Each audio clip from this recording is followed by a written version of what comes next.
Good morning, good afternoon, good evening, depending on where in the world you happen to be. It's Thursday. This is episode 5 of Tech Charged, a live Turned Down for What podcast. What do you guys think about that new music? Joining me, as always, is... I kind of like it. It is stellar. It is rocking. It is not going to flag us for copyright. I hope not. YouTube's so picky about that. Yeah. Chris, I think you're 10 cents. I think you need to pay your internet bill. It's a little laggy tonight. Am I? Oh no. He's locked up. He got put in internet jail. Oh, poor Chris. He's gonna have to log out, restart his router, the whole 9 yards. Oh, that's too bad. Just as we got going. Yeah. Hey, there's your he's back. I can see you moving. I'm back. Your video's delayed, but you're there. You're pixelated. There. You're like that, you know that what's that movie, where they go to 2D before they get sucked away? Oh no. Yeah, it's I might just have to hang out and watch you guys. It's, California doesn't know how to deal with winter storms and rain. You seem to be better now. Yeah, you're rolling now. So episode 5. Episode 5, Tech Charged, a Turned Down for What podcast. This is an interesting one tonight. Mm-hmm. A little different, not completely, still related. Yeah, I think lots of things in this past week that were hinted at in the past, but were, I think, brought into focus, and it kind of leads right into our conversation that we talked about with EREVs. So the timing was pretty convenient for that. So yeah. Which I've been harping on this for a couple of months now. And between me and Jesse's hydrogen, we can't shut up about it. But yeah, as those you don't know, Jesse, he's from the Turn Down for What side. He thinks hydrogen's our future as far as the next thing. And maybe so. But I think the immediate next future is this EREV. And if for those listening that don't know what an EREV is, extended range electric vehicle. So what does that mean? Yeah, well, I think, it's huge in China. And my understanding, and I'm no engineer, but you can educate me on this, is that they really take an otherwise electric drivetrain and they throw a gas. Is it gas or diesel? I'm assuming usually gas, but it could hydrogen, be either. Whatever kind of energy source you want. We can make you and Jesse happy at the same time. And it's so it's got a battery in it that's bigger than what we currently see today, and like the plug-in hybrids, which are generally pretty small, 5, 10 kilowatt hours, something like that. And my sister's got an Aviator that only goes 20, 25 miles. I think the power boost has like 1.7 or something. Yeah. I mean, it's I wouldn't tiny, really call that one that's not really a hybrid. No, but that's it's just so you can get the carpool sticker. Yeah. So these batteries are substantially larger. I don't know what they are in China, but I've heard things like 40 kilowatt hours, 50 kilowatt hours. So you're kind of getting a 2 or 3 for 1, for the same battery pack. You're getting 2 or 3 vehicles. You still have some type of gas engine or motor, I guess. No, it's an engine. Yeah. Gotta make sure I get my terms right.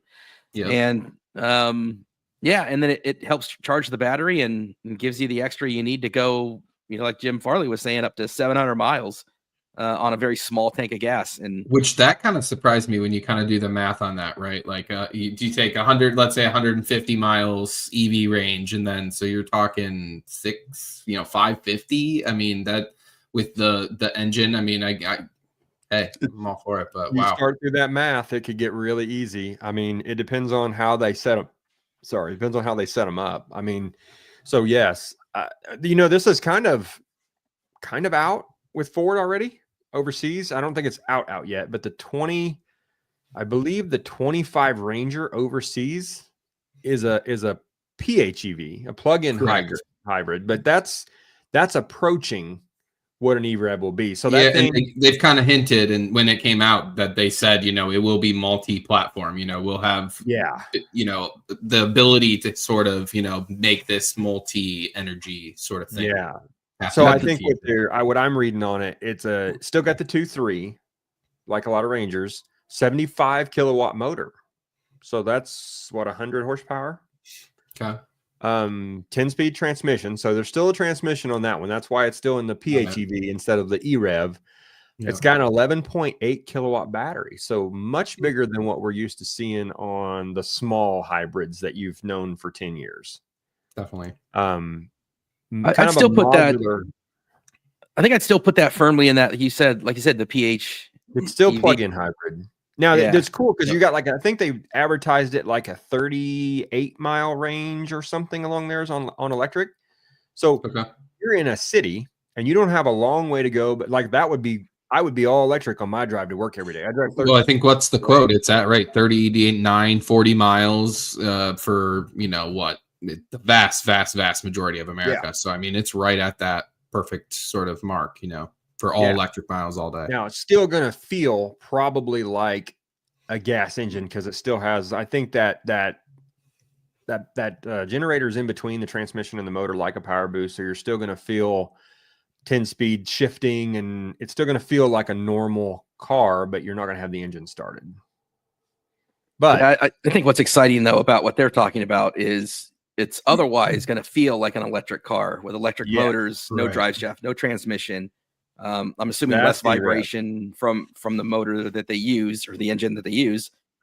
Much more efficient because you're using electricity instead of the bigger combustion engines, and more efficient for the automaker, right? I mean, you touched on that with Jim, on your guys' episode. I think whatever, if it was yesterday or day before, but I think that is where they're really looking to go, and I think it, you get it's sort of a win-win currently, right? Like until we maybe get solid state up and running, energy density up. I think it's sort of it's a meet in the middle for both the consumer, but also for the company as well.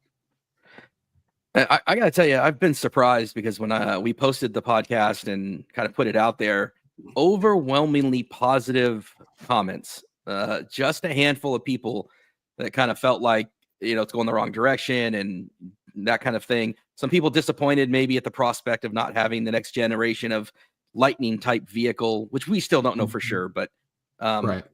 For the most part, an overwhelming number of people that were like, yeah, it's about time. This is great. This is what we need. This should be out there. It should be an option.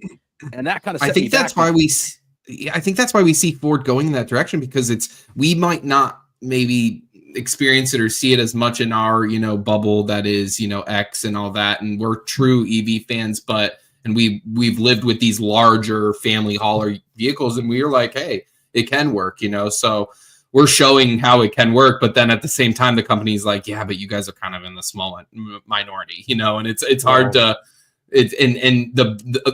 all the other people want this, want it all. And like Jim said, we want our large cars, and they're not willing to pay for what, we think is great. But, I get it. When you look at 700 miles of range, like you said, when you rented the STX, Chris, I mean, it's on a gas station on every corner. I think that's twofold. It's a cheaper truck, exactly. 700 mile range, and really nobody needs that. You don't drive 700 miles without stopping, but you don't want to stop for 45 minutes. And I think that is where the electric range, extended range electric vehicle is going to come in. And we're talking about, so we're clear, Chris, you were absolutely right. You have an engine of some sort, usually smaller than what you would see in that traditional vehicle, that its dedicated function is to drive a generator.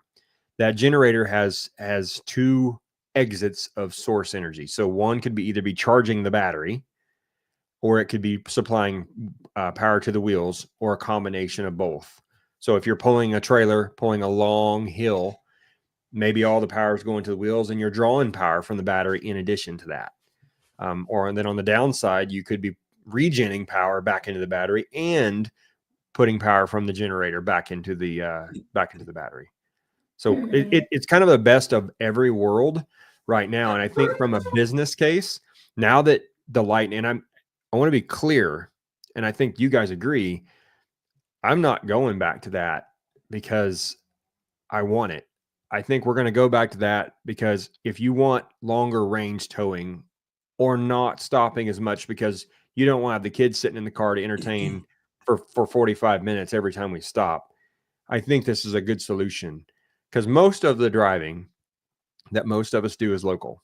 When I say local, 50 miles, 60 miles, I think Jace, you mentioned a stat last week about, it's like 28 miles average a day.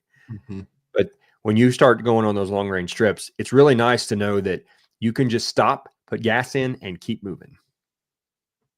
And then the rest of the year, you're not using that gas. But just as Americans, man, we want to know that we can do things that we will almost never have to do. Yep. I mean, a big part of certainly can't be a hypocrite. I mean, one of the big things that drew me to the Lightning was the giant battery pack to be able to use it to back up my house, and I can plug into the house, and I've got the cable for it. And Jim kind of mentioned that, Pro Power, I think, took them by surprise. Yeah. And with a 40 or 50 kilowatt hour battery, you can still do that. Right. That's Exactly. still like 5 power walls or whatever, Yep. Well, and that's exactly where we're going to see some real differences. They're not all going to be the same. Like we said, the Power Boost has got a 1.5, the Ranger's around 11. And I've got some stuff put together here to talk about the ones that we know are probably coming. I know that a lot of people have heard about the Ram Charger for a while. I think it's the pioneer of what we think a truck should be. If you're going to tow, if you're going to go cross country, but you still want that electric power. So I've got some stuff to share, on that tonight. And I'm hoping this kind of helps clear some of this up. So God help us all if Stellantis is the one that gets it right. Are you kidding me? They are not.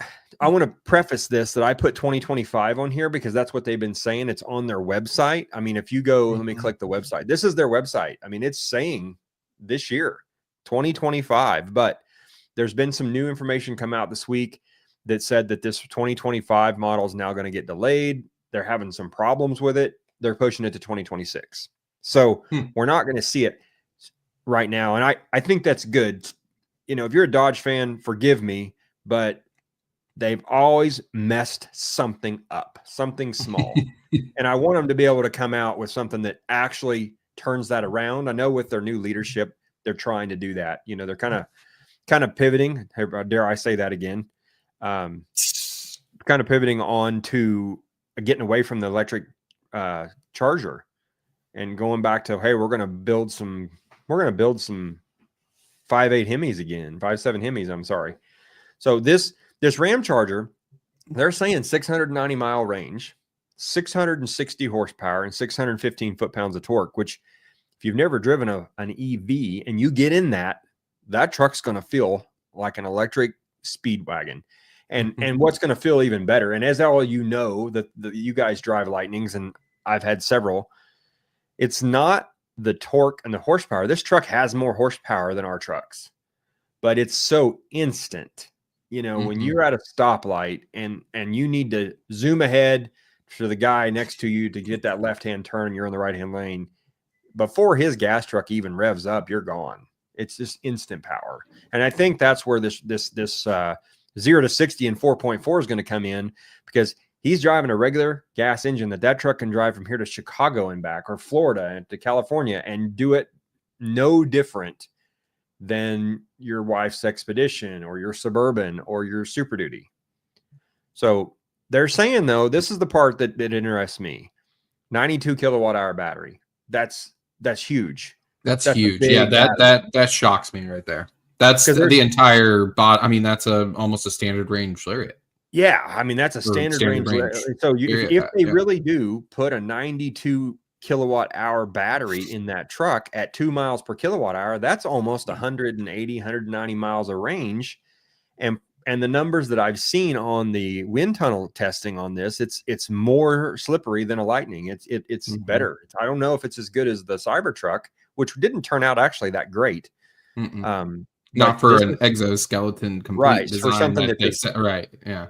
Looking at it, it looks like it could slip through the air, but not as great as it could have been. And Elon even admitted that. But with this, if it's really 92 kilowatt hour battery, I think that's excessive. And I think that's going to be cost prohibitive for a lot of people. I expect this truck to be 80K plus, especially in the tungsten. It's probably going to be top out like the Platinum, over 100 or close to it. I kind of wonder if we'll see it kind of fall down to a 70, 65 kilowatt hour battery. That would shock me. I don't think you need more than you need to pull a mountain hill pulling a trailer. You know, if the generator itself, if you look at these numbers, they've got a 130 kilowatt generator in it. I can tell you I've pulled 10,000 pounds plus with the Lightning a lot, and it pulls about 70 to 80 at 80 miles an hour into the wind. So Wow. not even as much as this generator can handle. Now we'll talk about thermals and what can this truck actually do to be able to cool that. So that'll be another challenge. I know the third one on my list here, I've got 3 to talk about. That is actually in development. That they're working. Have they talked about with the Dodge when in your research where they like, because Scout we kind of saw, you know, they plan to package it all in a nice little package on the back end, but has Dodge said anything? Yeah. Oh, okay. There's the package. So got it. They so have V6 up front. Yeah, 3-point V6 up front with a generator on the back. There's the modules in the middle. There's a gas tank kind of towards the midship, and then your standard electric motors in the front and rear. So this is going to be, you know, it's a lot going on. I love my Lightning. I don't want to go to EREV, but I'm in the minority, and the proof's in the pudding that people aren't buying Lightnings. I mean, what have they sold so far, Chris? Any electric trucks, period. Yeah, it's electric trucks in general. It's not good. I mean, Cybertruck did the best at an estimated 35,000. They don't release numbers, so they're going off like registrations and recall notices and that type of thing. But estimated just over 35,000. The Lightning was at 33,510 or something like that. This was last year. This was last year. It gets a little tricky with the Lightning because you're talking about wholesale sales to dealers. It doesn't necessarily reflect what registrations were. It could be more or less, but give or take, you know, it's in that 30. For the most part, it's so cars in customer hands. Let's compare that to 5-liter F-150. Do we know what Rivian was? I can't recall Rivian. They were at 15 with. It wasn't impressive at all. Oh, I thought too. I mean, it's not a full size truck, and it's expensive, and that's the problem. Yeah. So and then Chevy was like a couple thousand, right? I mean, like 5,000 or something. But it's not. I think the Hummer was surprising of all of them, wasn't it? The Hummer that was kind of like up there. Yeah. That one kind of surprised me. I was like, wow, that's. And you're gonna have that, you know, like if you look at the new Grand Wagoneer, it's like $100K. There's the new Denali is over an Escalade's like 125 now. It's ridiculous. You're gonna have that, but most of it can't afford that. You know, Chris, you talked about how your Lightning is perfect for its size, its fit, its function, its cost mostly. You wouldn't have bought a Platinum because you didn't want to spend $80,000 on a truck. I didn't want to spend what I spent for the Lariat, guys. I mean, it was. I was talking to Test Calendar about this today. You know, honestly, one of the only reasons we bought Lariat trims is because of that tax credit. You know, had we not had that, we typically buy XLTs, you know, but with the tax credit, we were like, let's take advantage of this while we can. And, you know, it worked. It worked out. But I went Lariat because I knew I was going extended range for what I do. And I knew I wanted leather, and I didn't want to have to switch it, even though it turns out in 2 of the 3 of my build, I put leather in aftermarket anyway, or OEM additional. So anyway, this information is what I put this together just to kind of show you, you know, 14,000 pound towing capacity. That's record setting in that class of truck. But do we need I just feel like it's huge all around, not just the 92 kilowatt hour battery, but then you're talking a full size V6, you know, I mean, it's a lot compared to Scout. It's still even differentiates itself. Even I feel like between inside the model of EREV, right? Like that's a lot. This is a I'm coming with it, and we're coming big. And it's how much is this thing projected away? You know, if I don't like the 400 volt architecture in this, and I know when the Rev was announced, the standard full battery, it was going to be an 800 volt system. But if you're not charging on the highway and you're just relying on gas, you don't really need 800 volts. You know? Yeah. So, I mean, this has got to be 8,000 pounds, though, right? 9,000. I mean, it's got to be. It's an 8-lug. You know, I don't know if they relayed the weight on this truck. Because if you think of the standard range Lightning, you're at what, 6,500 right around ish. I think mine, 6,000. yeah, that's the Lariat's like 69. So it's Yeah, that's I think all it's right. 500 pounds less. So, Yep. I mean, and then you add a full size V6 into that thing. I'm Yep. 3.6 liters. That we said something like that. Like, Well, yeah, that's their standard. That Pentastar V6, which is a good engine. I mean, they haven't had problems with that one. sure, but that's big. It's a big engine, but if you're going to push a 130 kilowatt generator, which is about 100 and I'm going to say 170 horse, and I'm rounding numbers here. That's enough to push that truck down the road pulling a 28-foot camper, and there's been hundreds of questions about, okay, what's this truck going to do when the battery's getting low or when it's not? I mean, 130 kilowatt generator, if it goes in full mode, that truck should have enough to pull the camper and charge the battery. But I don't know that they'll do that all the time. How do they like? Are they going to be good with thermals? I'm with something they've never, and then the software. Yeah, there's a lot of questions there. I know that they're going to do a bus bar, from what I can tell, to feed the electric motors, and then the battery will feed the bus bar, so it can go where it needs to go. But there's going to be an unknown there, what happens on a lot of situations. So yeah, it's kind of completely the other end of the EcoBoost Power Boost. We got a little bitty battery that helps you get started on those, and this is you want to run for an hour on just battery pulling a camper, you can. Yeah, and I think Ford's trying to shoot for something somewhere in the middle. I think so too. I think you're exactly right. I'm curious, at what point does it become like the Network Architect channel was talking about, he sees diesel for heavy duty, BEV for the rest.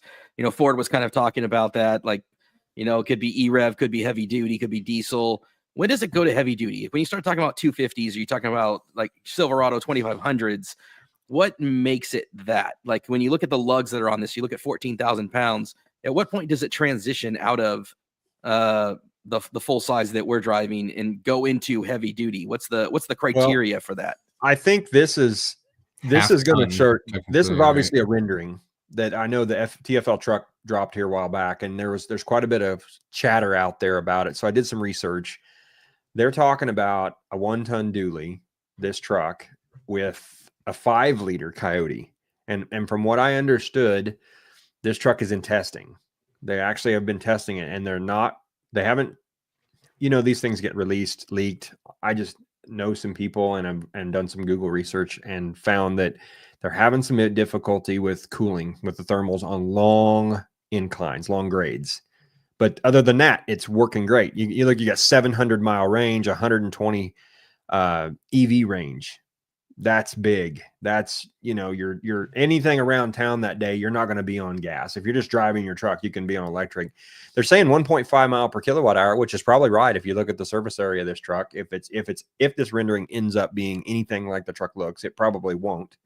And then in this one, 80 kilowatt battery. And I think that is probably pretty feasible at 1.5 mile per kilowatt hour and a big truck, 36 gallon tank. I think if they do a 5-liter Coyote and they do there was nothing talked about how big the generator was on this, except for a couple of sites that were speculating based on range and mile per kilowatt hour over 200 kilowatt generator, which means 250 horsepower generator. That's a lot. I mean, it's 250, 275 horse. And that's enough I think you could hook on to a 35-foot gooseneck full of hay or whatever, a tractor, and go and not have to stop. I think for me, as much as I hate to say it, if this truck comes out, I'm own one because I like a dually. I've always liked a dually.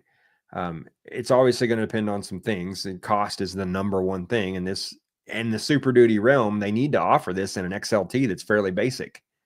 I mean, it looks expensive. It looks expensive with an 80 kilowatt hour battery. 36 gallon tank is like the tank that I had in the STX. I realize this is going to do considerably more, but the STX was essentially a 36 gallon tank, 700 miles around town, 900 on the highway. That 5-liter Coyote V8 is huge. That's expensive. Everything in here is expensive. The Power Boost, they move it down to a 30 gallon tank. So and you're still talking, I think 600, 650, quoted. So Yeah. So take this truck in the 6.2 gas that they currently offer, because you can buy this, or the 6.2 or even the 7.3 Godzilla. You can buy that right now, and I think it's 56,000 for an XLT. And then basically, you're going to get rid of the transmission and some of that, add in 2 electric motors and a huge battery. So I see this truck at 80K. So that may. I know Jim has mentioned a couple of things that he's not sure if this is going to be in the cards, and I think they're working on it. And if it comes out and it makes sense, but the thing that's going to get us is stuff like I just went past it a minute ago. This Scout, the 500-mile range on an EREV. I think they said 3 or 350 on their full battery. Yeah. It does have a NACS charge port. It's a 10,000-pound tow. It's 3.5 0 to 60. That's going to get people really excited when they don't have to depend on the charging infrastructure, but you can if you want to. Right. So it's an interesting spot to try to decide how much battery and how much commitment to charging network do you want to have? Because for me, if you don't give me an 80 kilowatt battery in my EREV, I can't take my truck empty, say from Kansas to Texas over the weekend, and not put gas in it. I'm going to have to put gas in it. So I really want it for towing. If I'm going to hook on and go to Florida and deliver a truck, I'm going to plan on stopping for gas, because it's just going to make the trip that much faster. So if you put a 40 kilowatt battery, it works for most things, but you're going to be buying gas if you're going on any sort of trip. And I honestly think that is what people will want. They don't. Most folks, and the Lightning sales are showing that most folks don't want to stop and charge their vehicle on a road trip.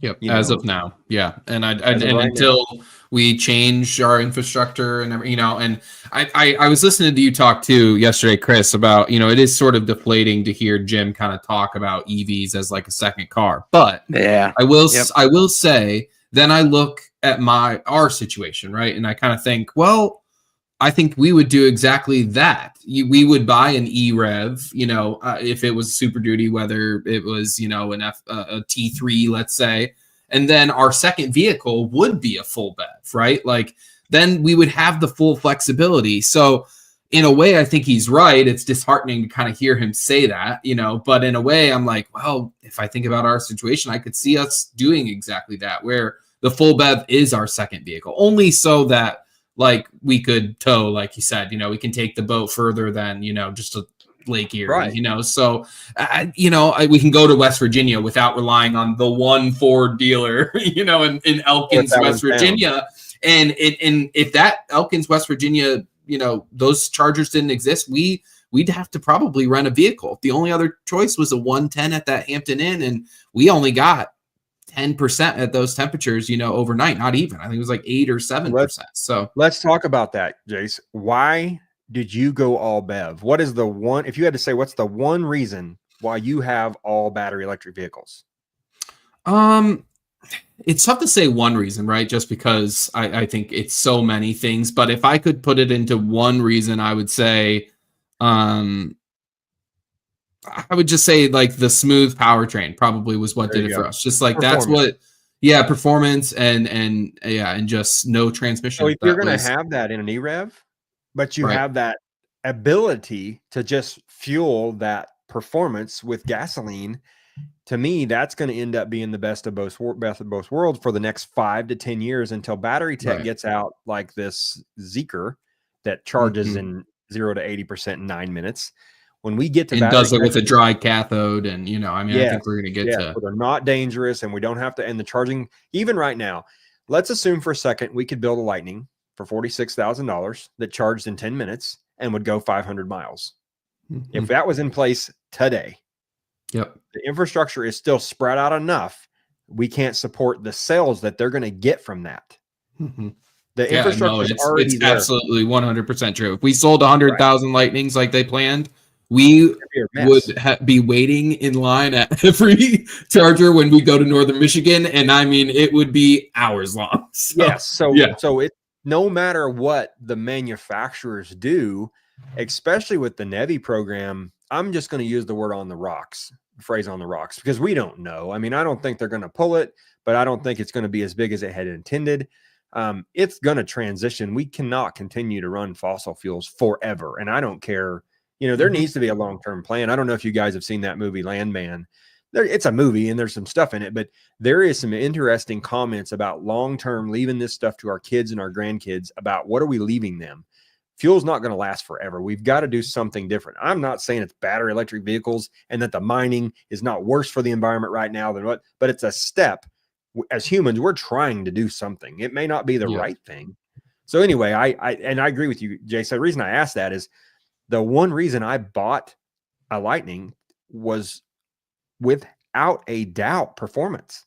The quiet and the speed and the way that truck handles is, I've never been in anything like it. And I grew up a gearhead.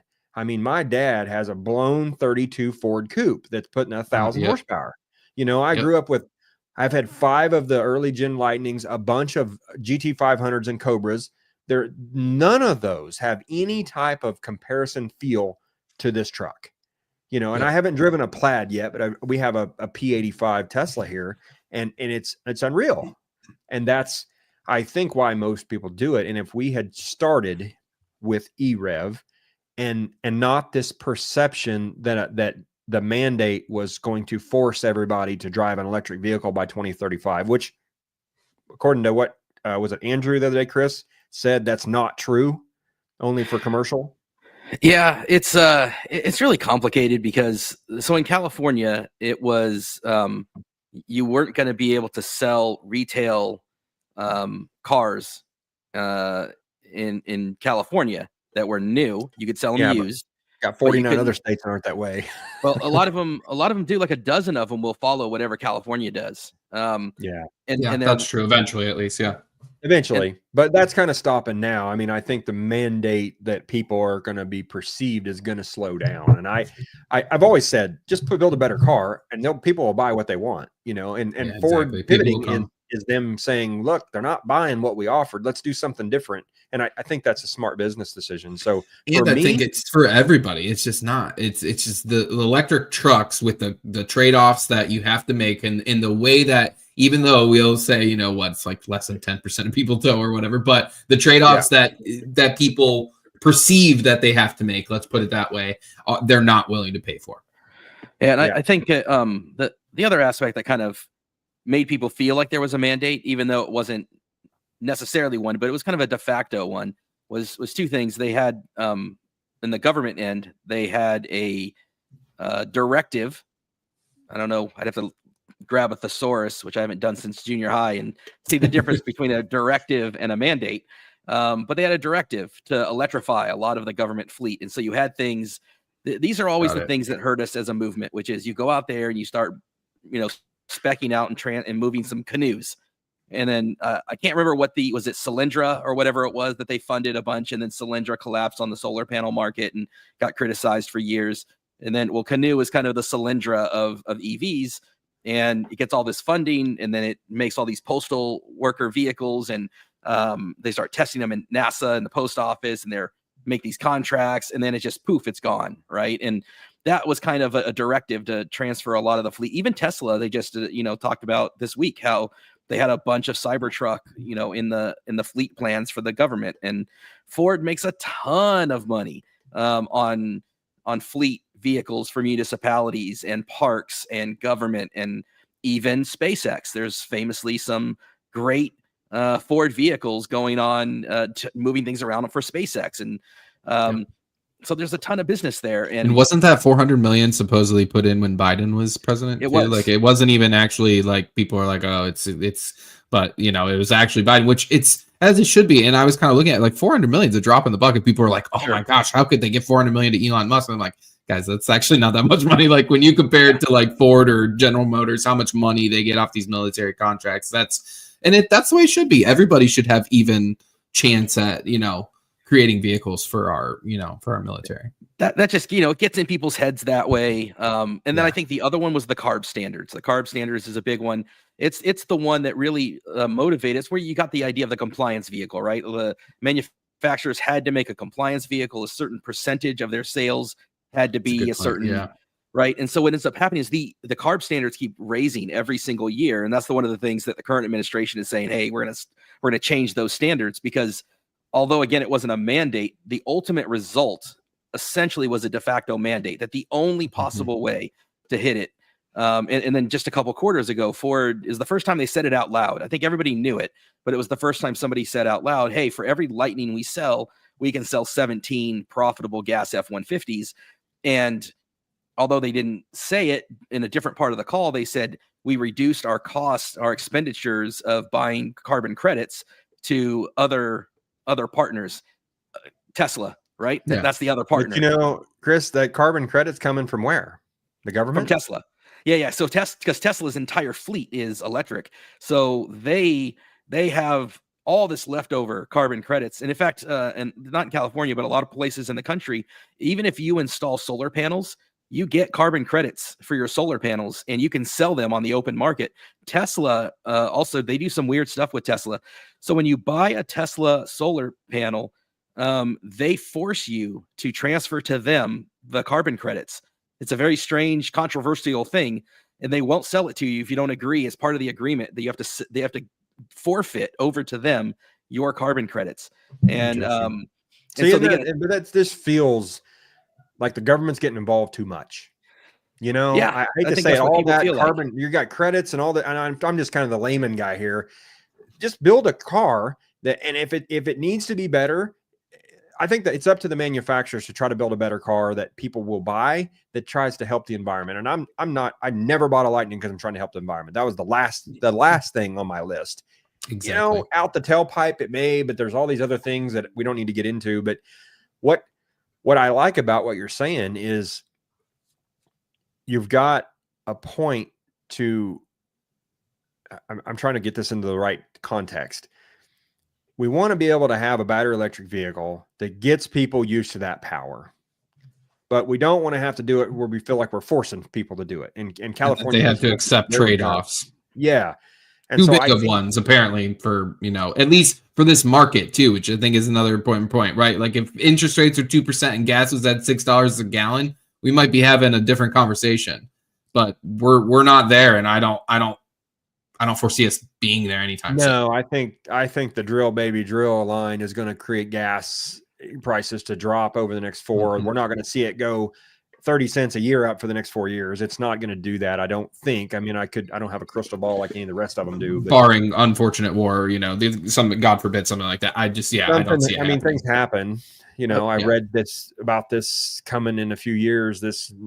They miscalculated this meteoroid or whatever that's supposed to hit. Yes. I'm like, Yeah, okay, 2% chance. I think it's up to 4, isn't it? I thought it was up to 4% now. I was like, oh god, yeah, it's like, it's okay, the latest distraction, guys.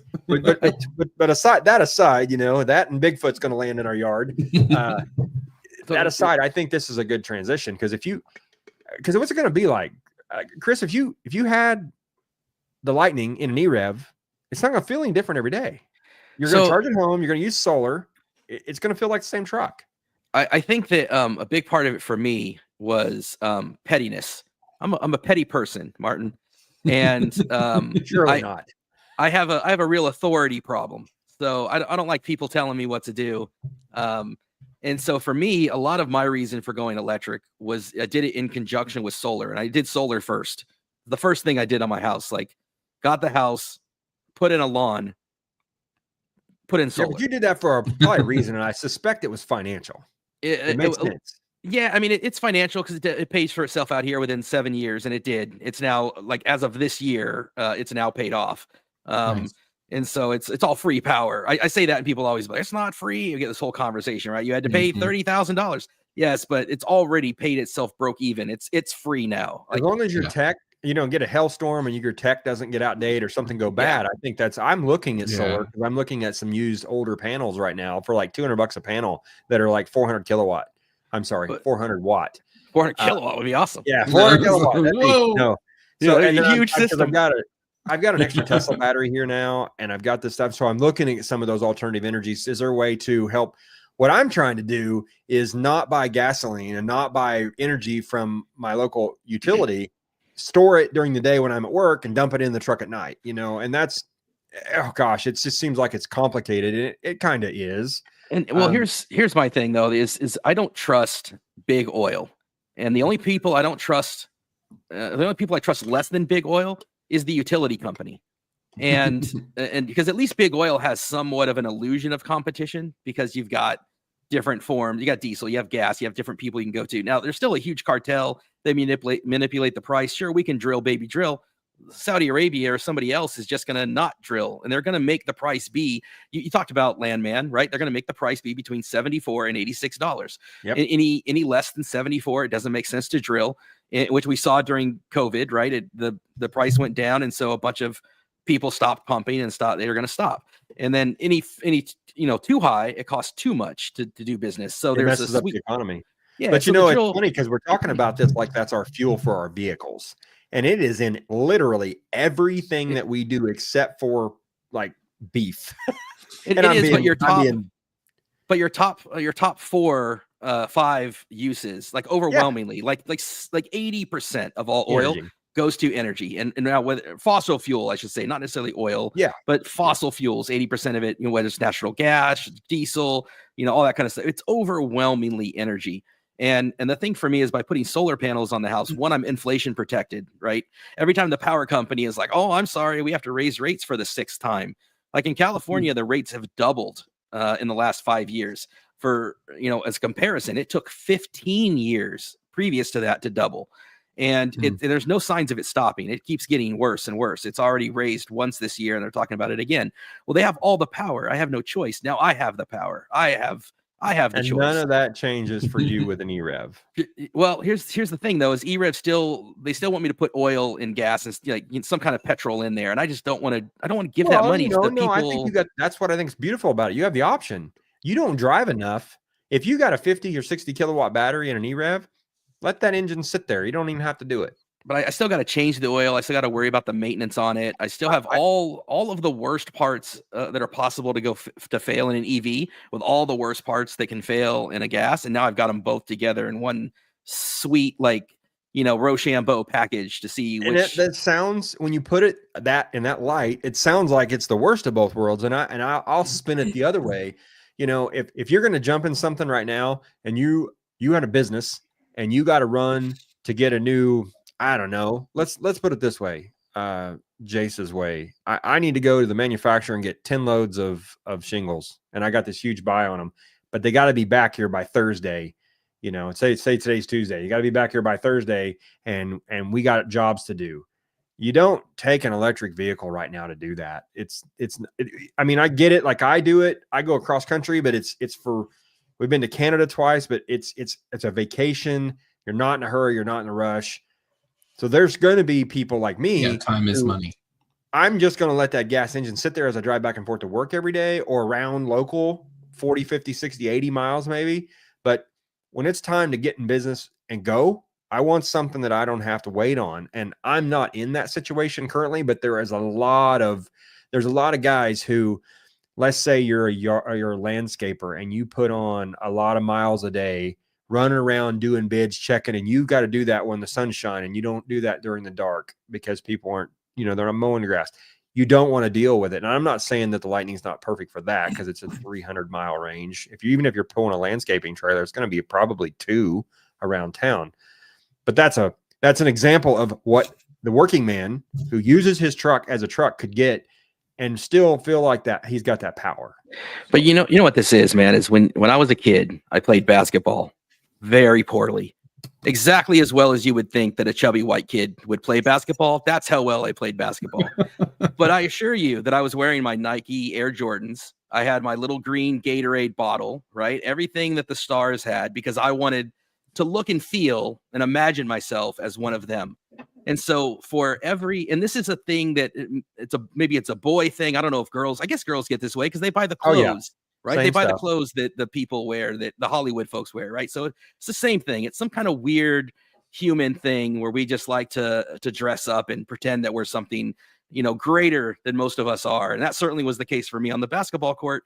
And it's frankly the case for me as a middle-aged man with a truck that literally goes to Costco to work and to my kids' dance and school, right? So now there's legitimate people like you that actually use a truck as a truck, and like Jace who uses a truck as a truck, and if there's you didn't have that contractors truck, and what are you going to drive? a truck. I mean, it was before this truck. I had a 2008 F-150 before that, a 99 And on Ranger. Jace, you're probably the same way. You probably had a truck before this truck.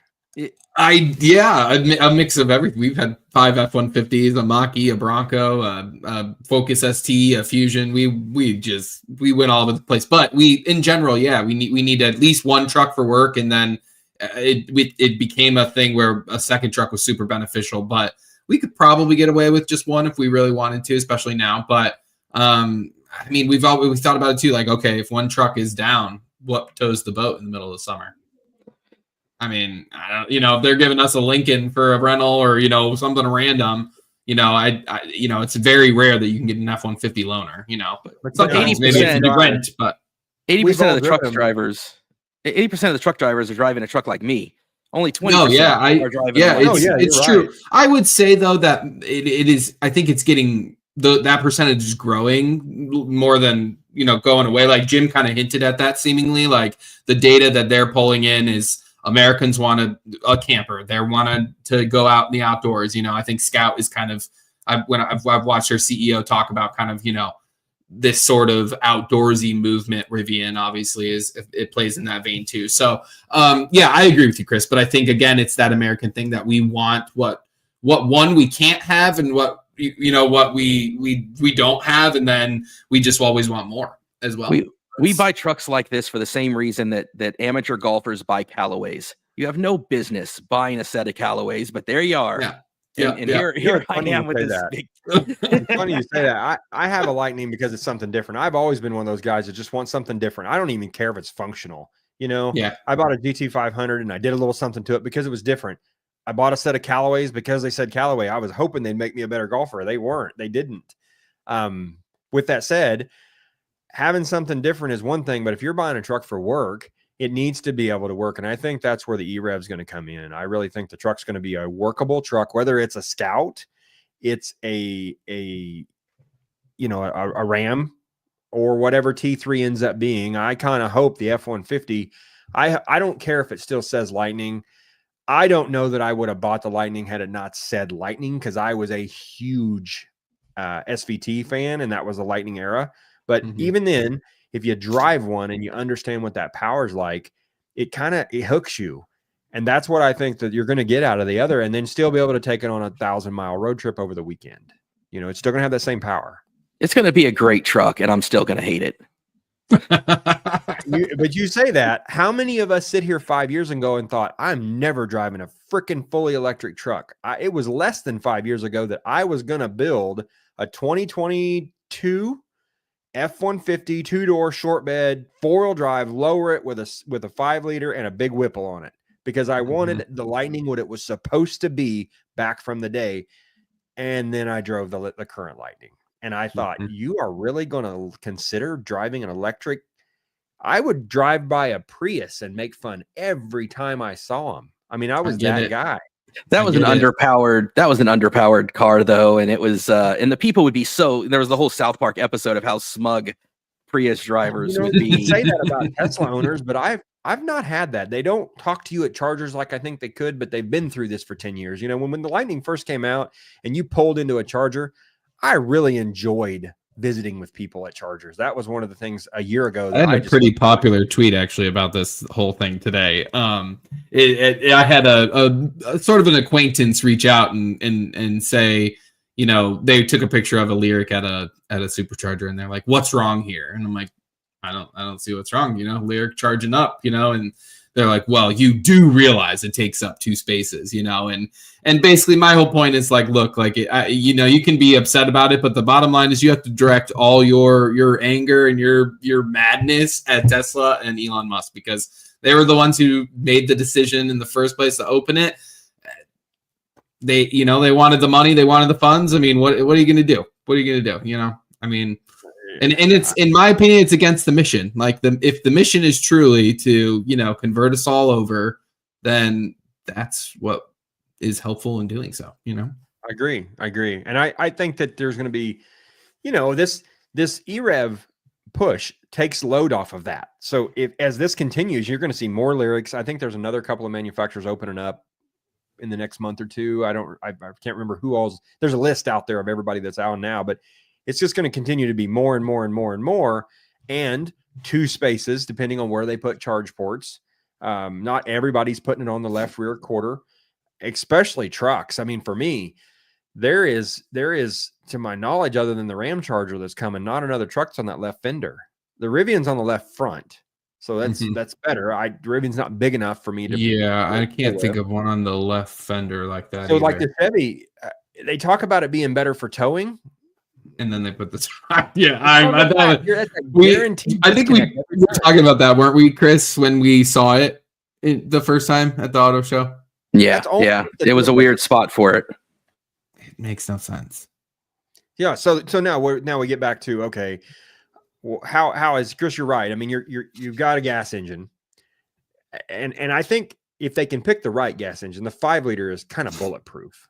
I mean, it's gotten to be where it's really good.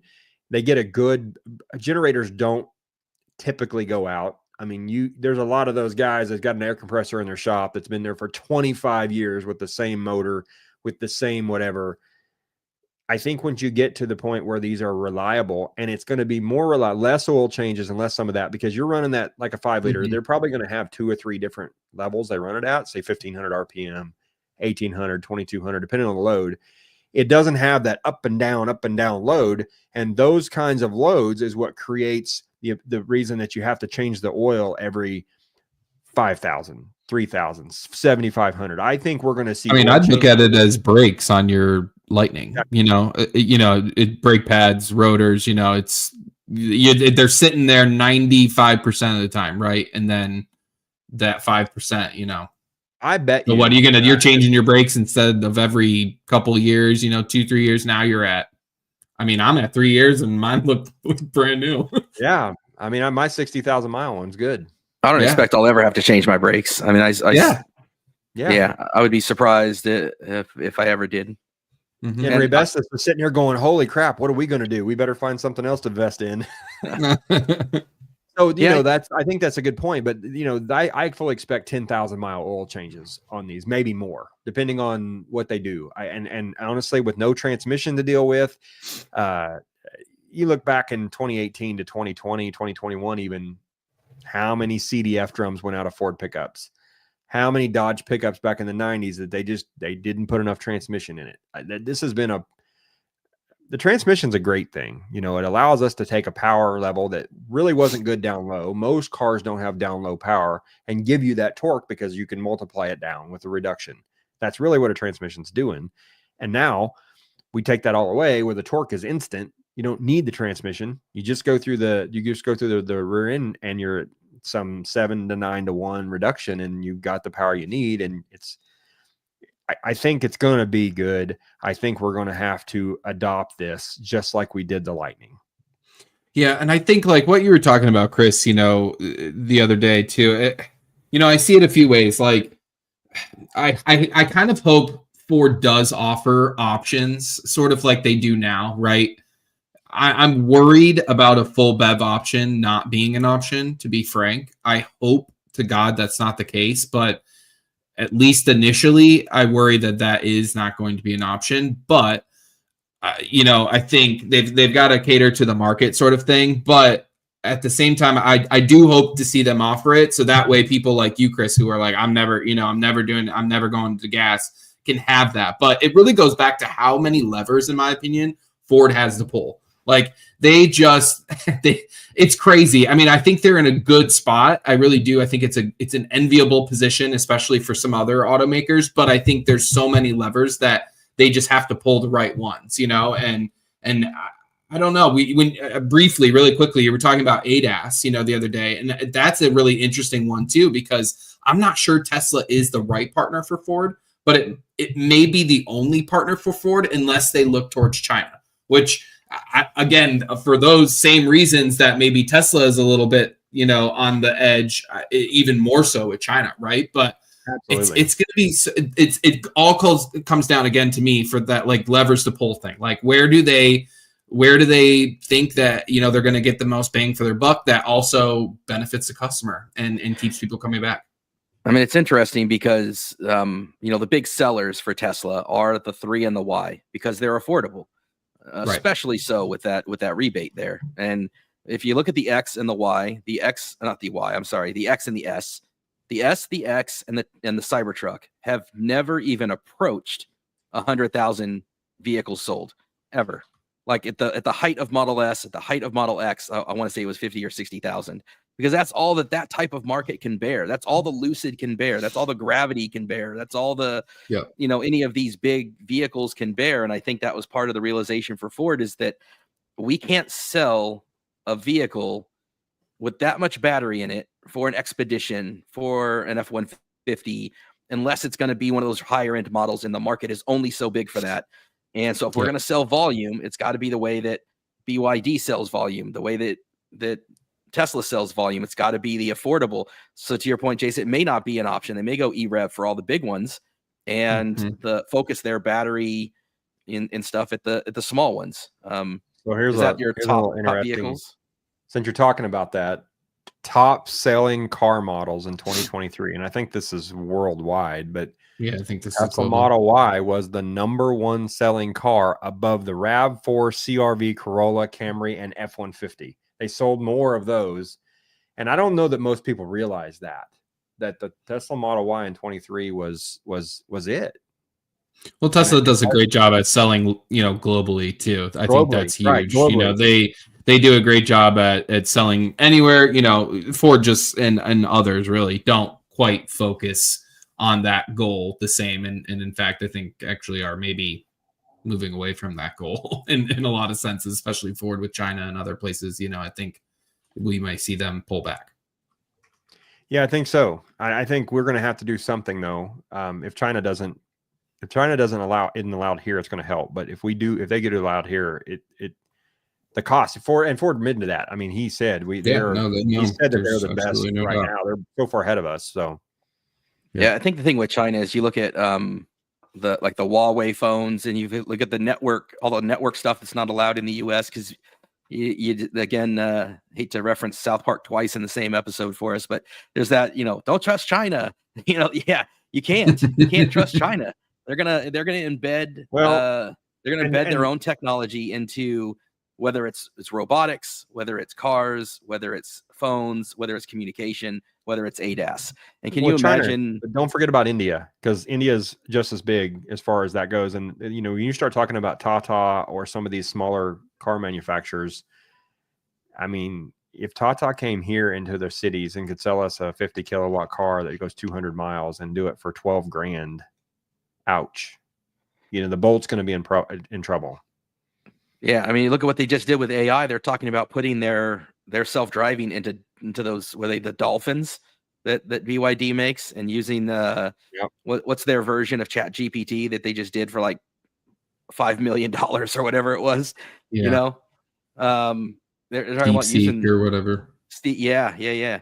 And so I mean, they're just a tremendous force when it comes to technology, and that's my big thing is that I feel like and they subsidize it. Behind. You know, we can't keep up with it. You know, we're regulatory wise, so many other reasons why we'll never be that. And that's in good and bad, right? I'm sure there's good and bad things that come with that. But we know that American legacy OEMs and honestly, probably Tesla too, in real talk would be at risk. I think in general, just everybody is on the chopping block if China came to the United States. Yeah. Well, it's funny because nobody trusts each other. So Tesla can't run their FSD in China. China won't let them map their roads and get the data. So there's only autopilot, and then we won't let the Chinese into America. So they're kind of bifurcated in that way. Yeah.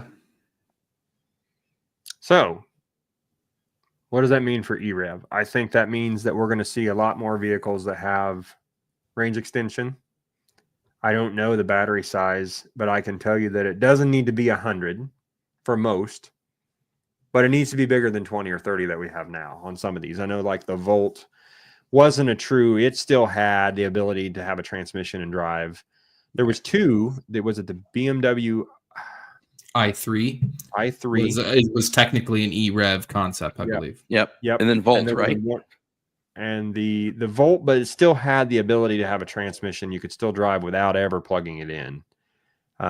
So there's really not a whole lot of that in that space, but it's going to catch on. And I think when it does, what I don't want to see is more transmission traditional battery assisted. That's not something I'm interested in at all.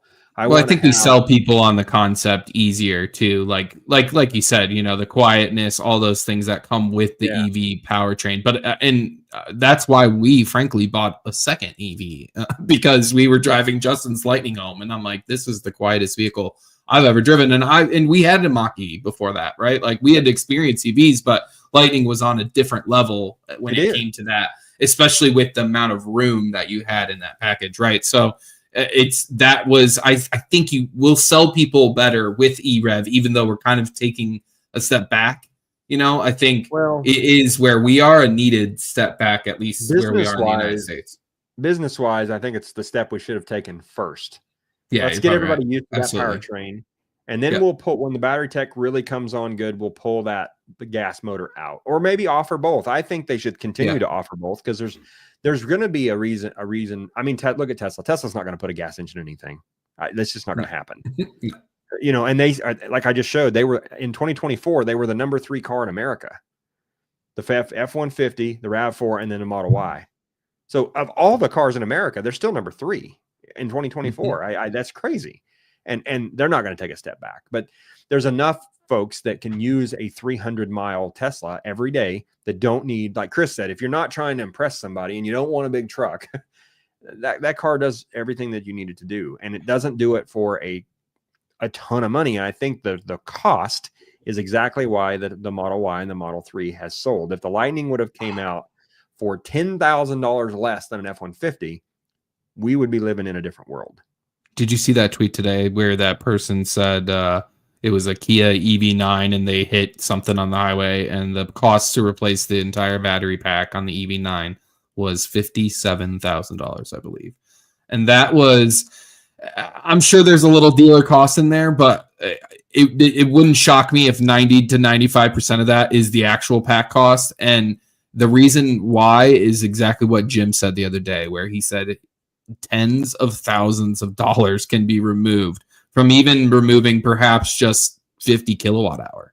It could be just that. And you're not talking, I think people think like, oh, you remove half the battery. Okay, there's 5,000-10,000. No, like they're talking upwards of 15, 20, 25,000 to go down to a 50 kilowatt hour pack, which that cost could only go to the customer at those big of savings. You're only going to get a cheaper product.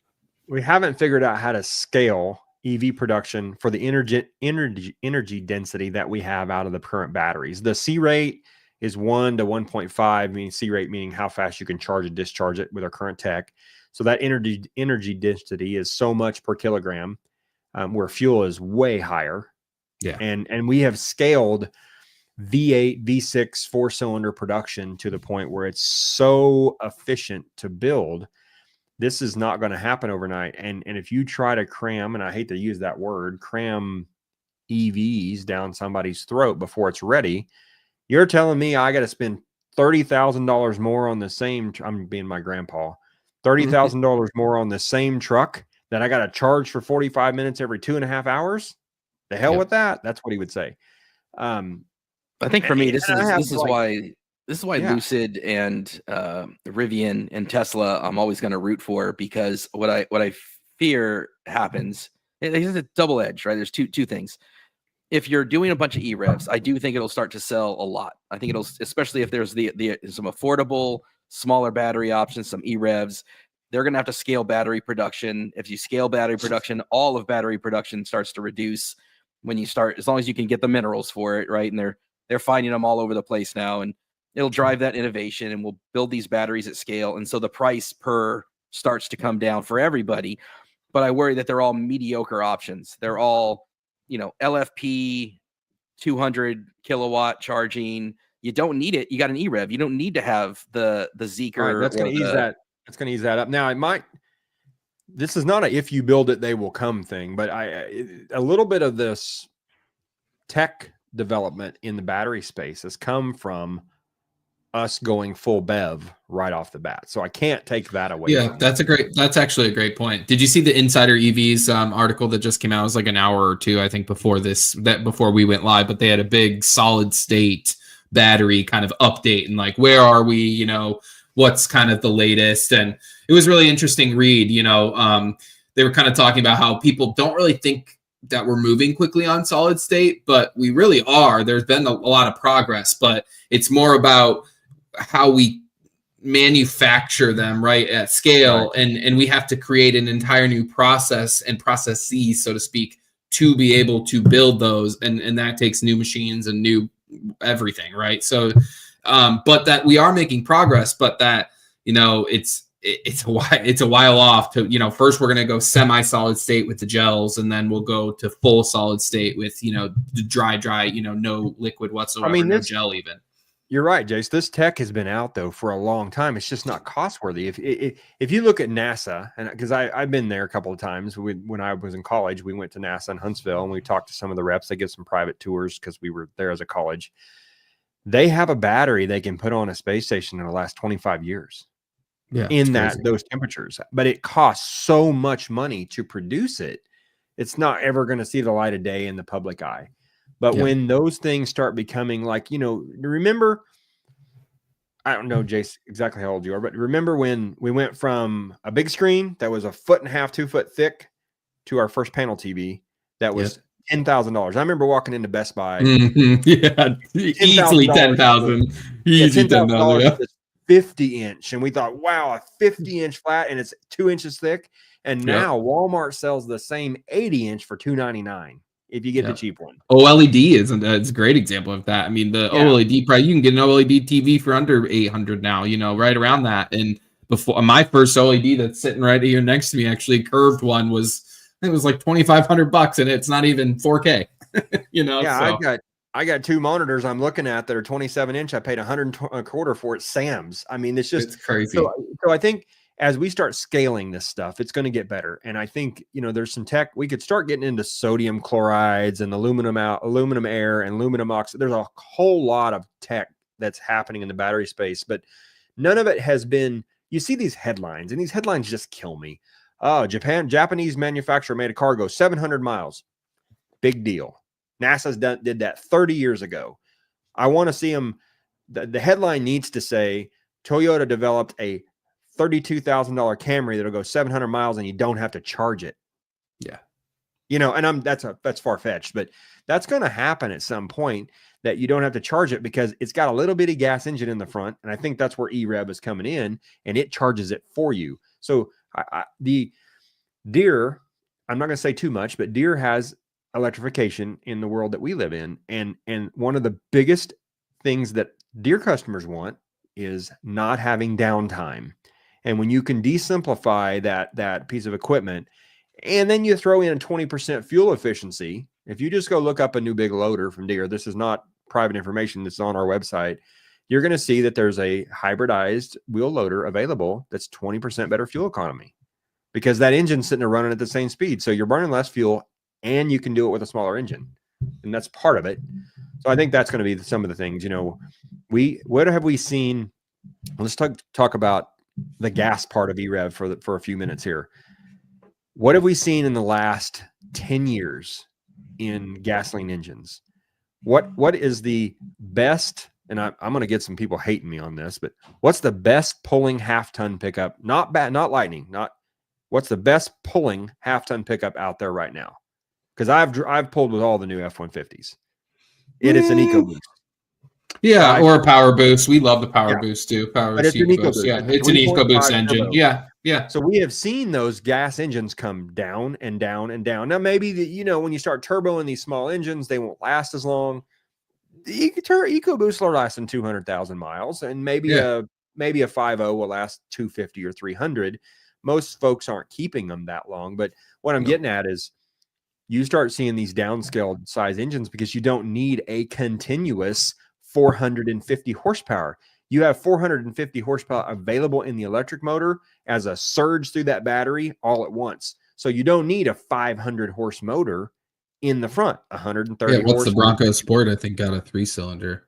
Yeah, that would probably work. Does it in an really? F-150. Yeah, the lower trim. I think you can get a 2-liter that's 4, but I think the lower one is a 3. Is it a is it a straight line? 1.6 or 1.7 liter? I don't Probably know. 200 horse, 250 horse. Wow. I think it might even be lower, 180. Yeah, something like Yeah. that. But So yeah. if you think about that though, Jace, 180 horsepower motor that's turning a generator that it can turn is more than enough to give that energy storage in a battery. If we get these C rates on these batteries up to 3 to 4, you're going to be able to cram energy in them fast and pull it out fast. And that's when you're going to see this make a lot of sense, because the charge time can happen much, much, much faster.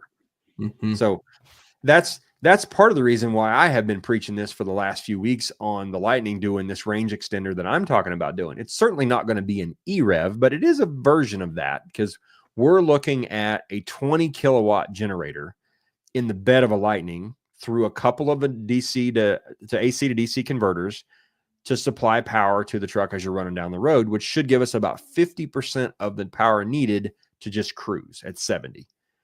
It should make the Lightning 550 miles just cruising. And that's, most folks don't understand that you don't need 400 horsepower to go down the road. It takes about 60 horse, 50 horse to take most trucks at 70 miles an hour down the road. So that's how you get the fuel efficiency. So I'm saying that when the manufacturers start talking about EREV, it starts making a lot of sense to me, because now we're talking about a truck that you can run on way less horsepower engines with a reserve. And I think I've said that a couple of times now, but I think that is our future. And I think that's a good play to transition until this battery tech gets where we want it. And it's coming. There's a lot of tech coming, but they have to commercialize it. Yeah, absolutely. Yeah, it's gonna, and what Ford does with it as far as the engines and how that all goes. I mean, like we've talked about, if you go Dodge route, that takes away the front completely. So no front, happening there. So what, The scalp's gonna be in the back. That's what I've heard. yeah, right. Exactly. It's very back. So you'd have a frunk. In fact, the way they showed it, it's the same size frunk as the full BEV. So there was no. Jason, I don't know if you guys did, I don't know if either one of you two have been to that reveal, but I think they were talking about the Scout range extended engine being under the back, kind of where the spare tire would go. Exactly there. Yep. And it's like the way they showed it, it was a very small, well, they have that flat plane engine that VW has, would be a perfect. They didn't really get into the engine sizes, but it's a flat. It's not a V series.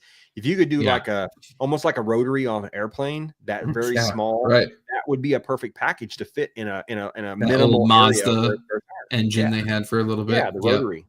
Mm-hmm. Yeah. But yeah, it's real small. And we've kind of talked about this and gone back and forth on Twitter. Some people are like, well, it shouldn't have very fast charging then, because it's an EREV. And I'm like, that's not what Scout's saying. Scout's saying basically it would charge at, I think, 300 or 350 as well, both EREV and full BEV. And so you get it all. And I could see that being a customer nightmare, honestly, too. If they have the EREV only charge at like 150 and then the full BEV charging at, 250, 300, everybody's going back and forth. Why does yours only charge, And the reason I say that, I wouldn't have said that before, but I'm saying that now because of what Jim said during the last earnings call. He said all of their data from China shows that people are using them as EVs. They are rarely using them as ICE vehicles. They plug them in every night. They literally use the battery as an EV of, the size that they have. And I always wondered how that would go. Will it be the same in America? Who knows? But I could see if we had one and one full BEV, we would use the EREV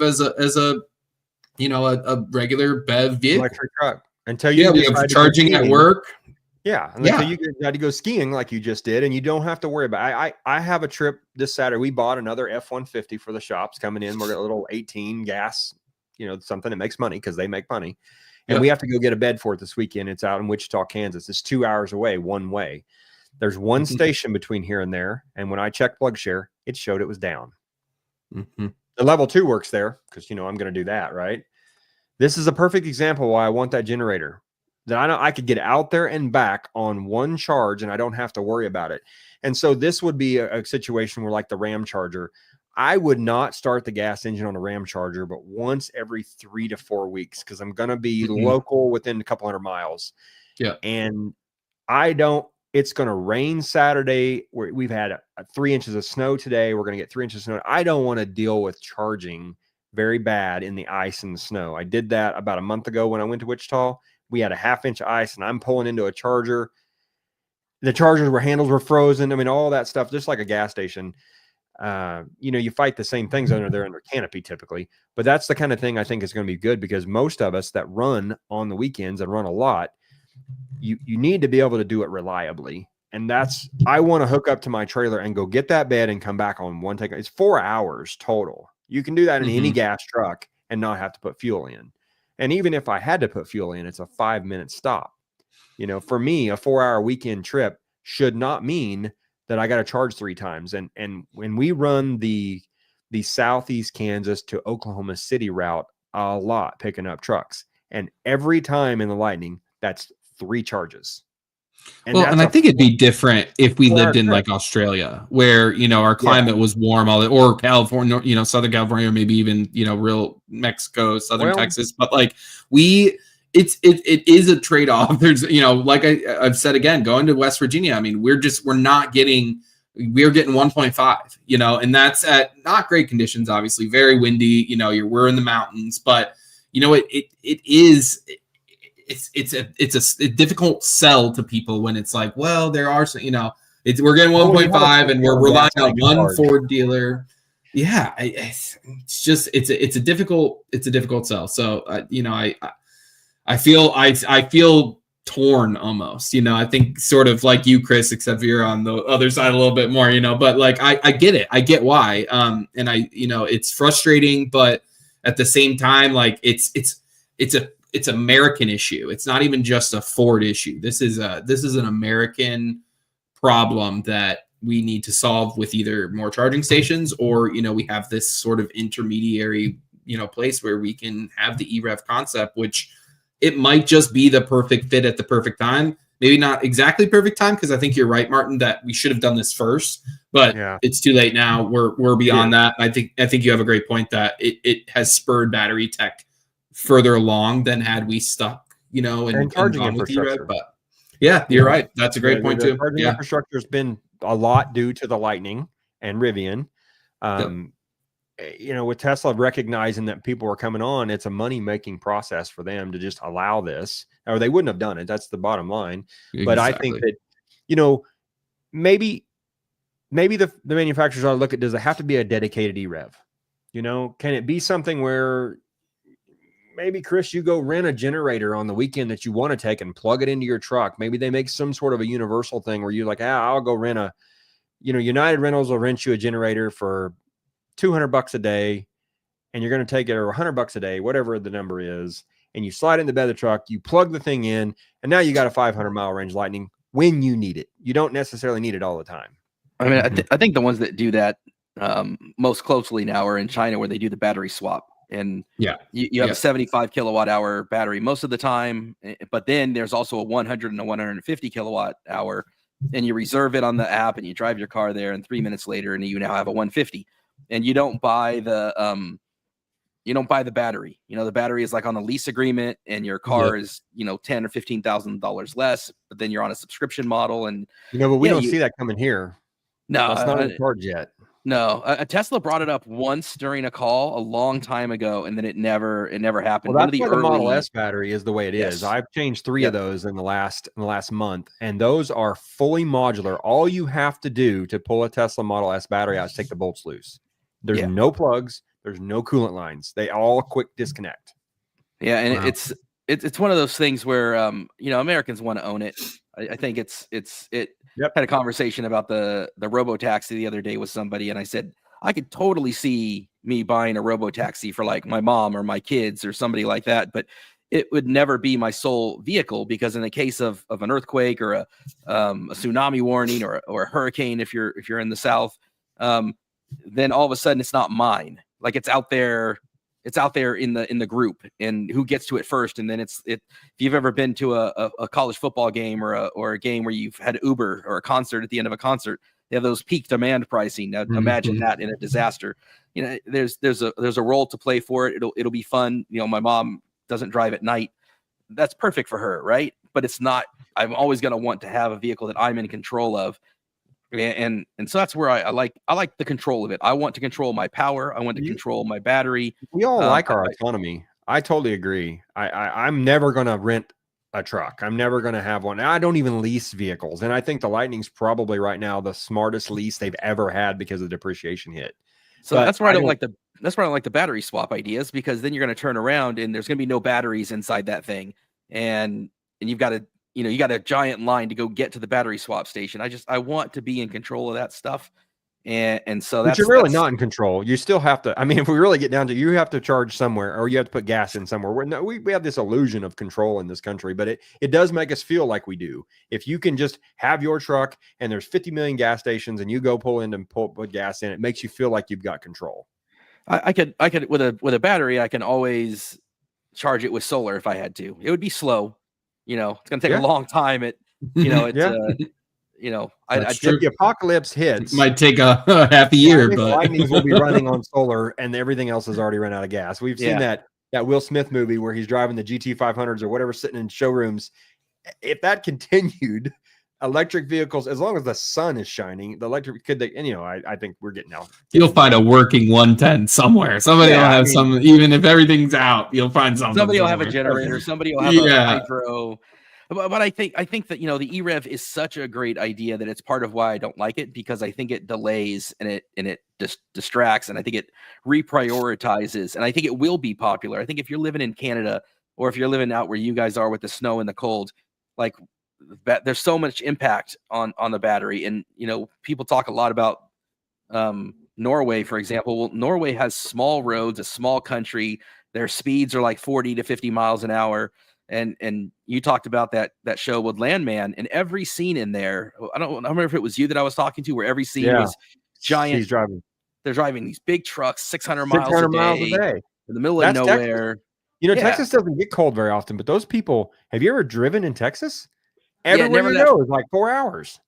Yeah, and they're going 85 doing it. Yeah. I mean, it's crazy. You can't run a Lightning across Texas very well. It's difficult. I've done it many times. And if I had, there's a big lake. I'm a fisherman, if you guys didn't know, especially for the audience listening. I'm a big bass fisherman, and I've got a bass boat. There's a big lake out in Texas where they're catching 12 to 15 pounders all the time now. Bass, for instance.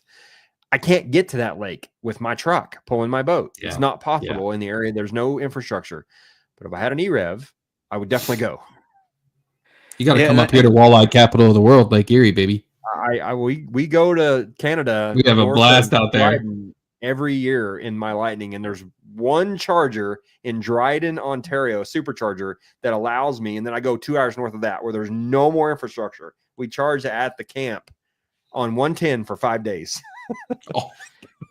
Yeah. See, I mean, this is the stuff, though. Literally, the West Virginia ski trip we would not have been able to take until that Ford dealer decided to put that Elkins, West Virginia thing, and especially until Tesla opened the network. I mean, it would have just been. We could have done, like Martin. We could have done it. We could have figured out a way to. You can always find a 50 amp or something. Exactly. There's ways, but it makes it not possible. Like, it's just not doable for us. We're Lightning diehards, and we're kind of crazy with it. Most guys are like, hell with that. I'm not charging this thing. I just want to go eat with my wife at dinner in 2 hours away and drive home. Or they want to go, Go ahead. Yeah. No, speaking of charging, I actually have something very exciting coming. Hopefully tomorrow, but I got a Grizzle E Mini, so I'm very excited to check that out. The new one. It's smart. It's got 4 adapters on it, so I can't wait to try it. We've kind of sort of not had issues with our Ford mobile chargers, but the same kind of thing that everybody's kind of had after a while with the Ford mobile chargers. They just, especially the early ones, seem kind of tepid in the colder weather and stuff. So I'm excited to have the mini Grizzle E charger. That should be super fun. Is the Grizzle E Mini a portable charger? Is it meant? It's not a yep, it's portable. NEMA 1450.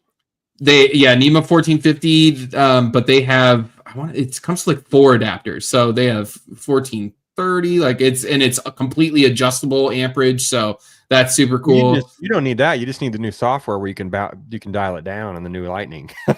yeah, exactly. Is it That's adjustable? To do that forever. Why don't we have that? Right. Anyway. Yeah. Is it adjustable only by 8s, like a lot of them are, like 8, 16, 24, 32? Or I don't know. That's a good question. We'll find out. I'll let you know. We're gonna use it. I think when we go up to Northern Michigan in a couple weeks, hopefully. I know this isn't on the EREV topic, but one of the things about the Lightning with that 30 amp, power in the back is that nobody makes a 30 amp charger. They're all 32s and 24. So you're either at 24 or that's it. You're at 24. Except for the Wastabo that Ford offers with that yellow banded adapter, because they're all the same. I don't know if you guys knew this, but that Wastabo style, that V style adapter, the Ford, it's the same thing that comes in the Chevy Bolt EUV. There's a lot of people making VinFast. Same thing. That voltage adapter that you plug, which is funny one for me, VinFast. It is, yeah.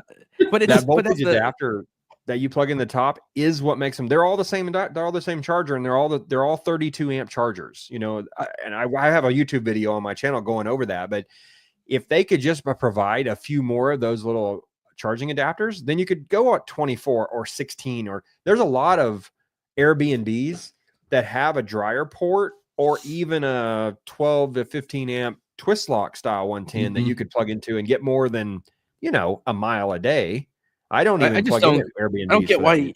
I don't get why they're not adjustable per amp. Why can't I just 27, 28, 29? Why can't I adjust them by amps? And why is there these jumps? I'll be curious. I think the way that the United Chargers or Grizzly site put it, it seemed like it wasn't by 8. So yeah, I'll be curious to see. It's a fully smart charger, which is cool too, because it's a mini one, so to be smart is pretty cool that it has the Emporia capabilities. does the same thing, and I'll have to look at it. I own an Emporia that I think it does it, but I'm not sure it does it by pure voltage. I'm going to hook that up. It's actually installed at my wife's office, and I'm going to hook it up.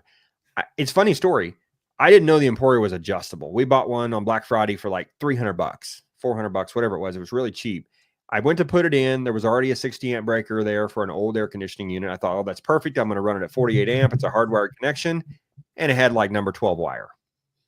And I thought, that won't work. That's got to be like a maximum of, I want to say 16 amp. But I was told the other day, and you'd think I'd know that, yes, you can turn that Emporia down. So I'm going to go. It's been installed for months, and I never hooked it up because I think it's by 8s though. I think it's another. But I should be able to turn it down to either 12 or 16 amp, and she can charge her Mach-E there in the 8 hours she's there every day. And again, it's 240 with lower amperage. So like Chris said last night, more efficiency. You're not losing that loss for sure. And Chris, I was wanting to address that, what you said last night about the efficiency. That is an excellent point, that when you're charging and you're charging at 240 at the lower levels, it's more efficient. You don't have the losses because you're not building heat. Anytime you do 110 at a high amperage, you're pushing more power through a wire. It's more resistive. You lose it. You have more heat generation, and you lose that. For me, I charge every night on my 80 amp, and I won't have anything else. That's why I'm not, at least as they build them, that's why I'm not going to buy a 24 or 25, because I've got to have 80 amp charging. But I might be I plug the truck in tonight at 72%. It's going to charge to 90. I go to 90 every day. I just let it do it. And you have a good point. I could have backed that down to 32 amp, and it would have charged by morning. But here's what's going to happen.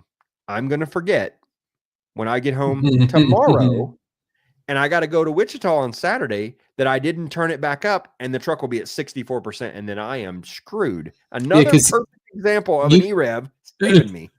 You can adjust the amperage in the Ford Pass app, correct? You can. I couldn't remember. Today. Oh, you cannot? You can't? No, today you can't. Yeah. I thought you could.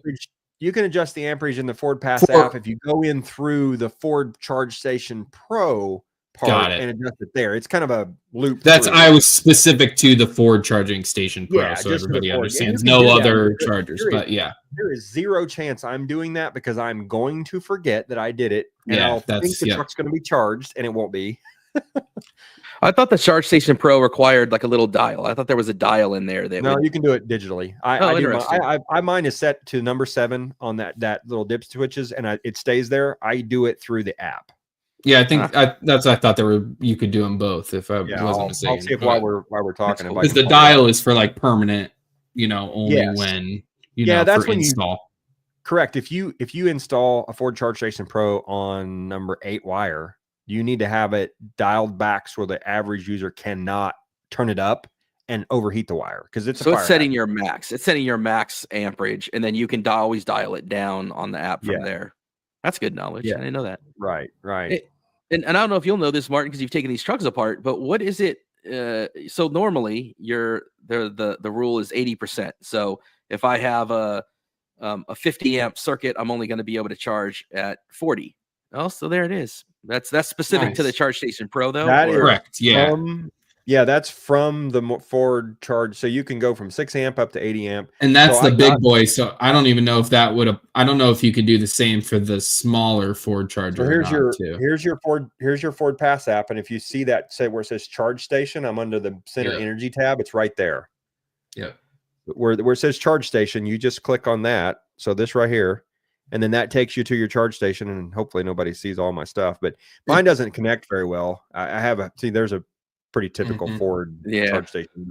Anyway, you can go in through that way and adjust it. And I do that, if I know that the trucks needs to sit there and I just want it to charge slow, I could, but I honestly have never.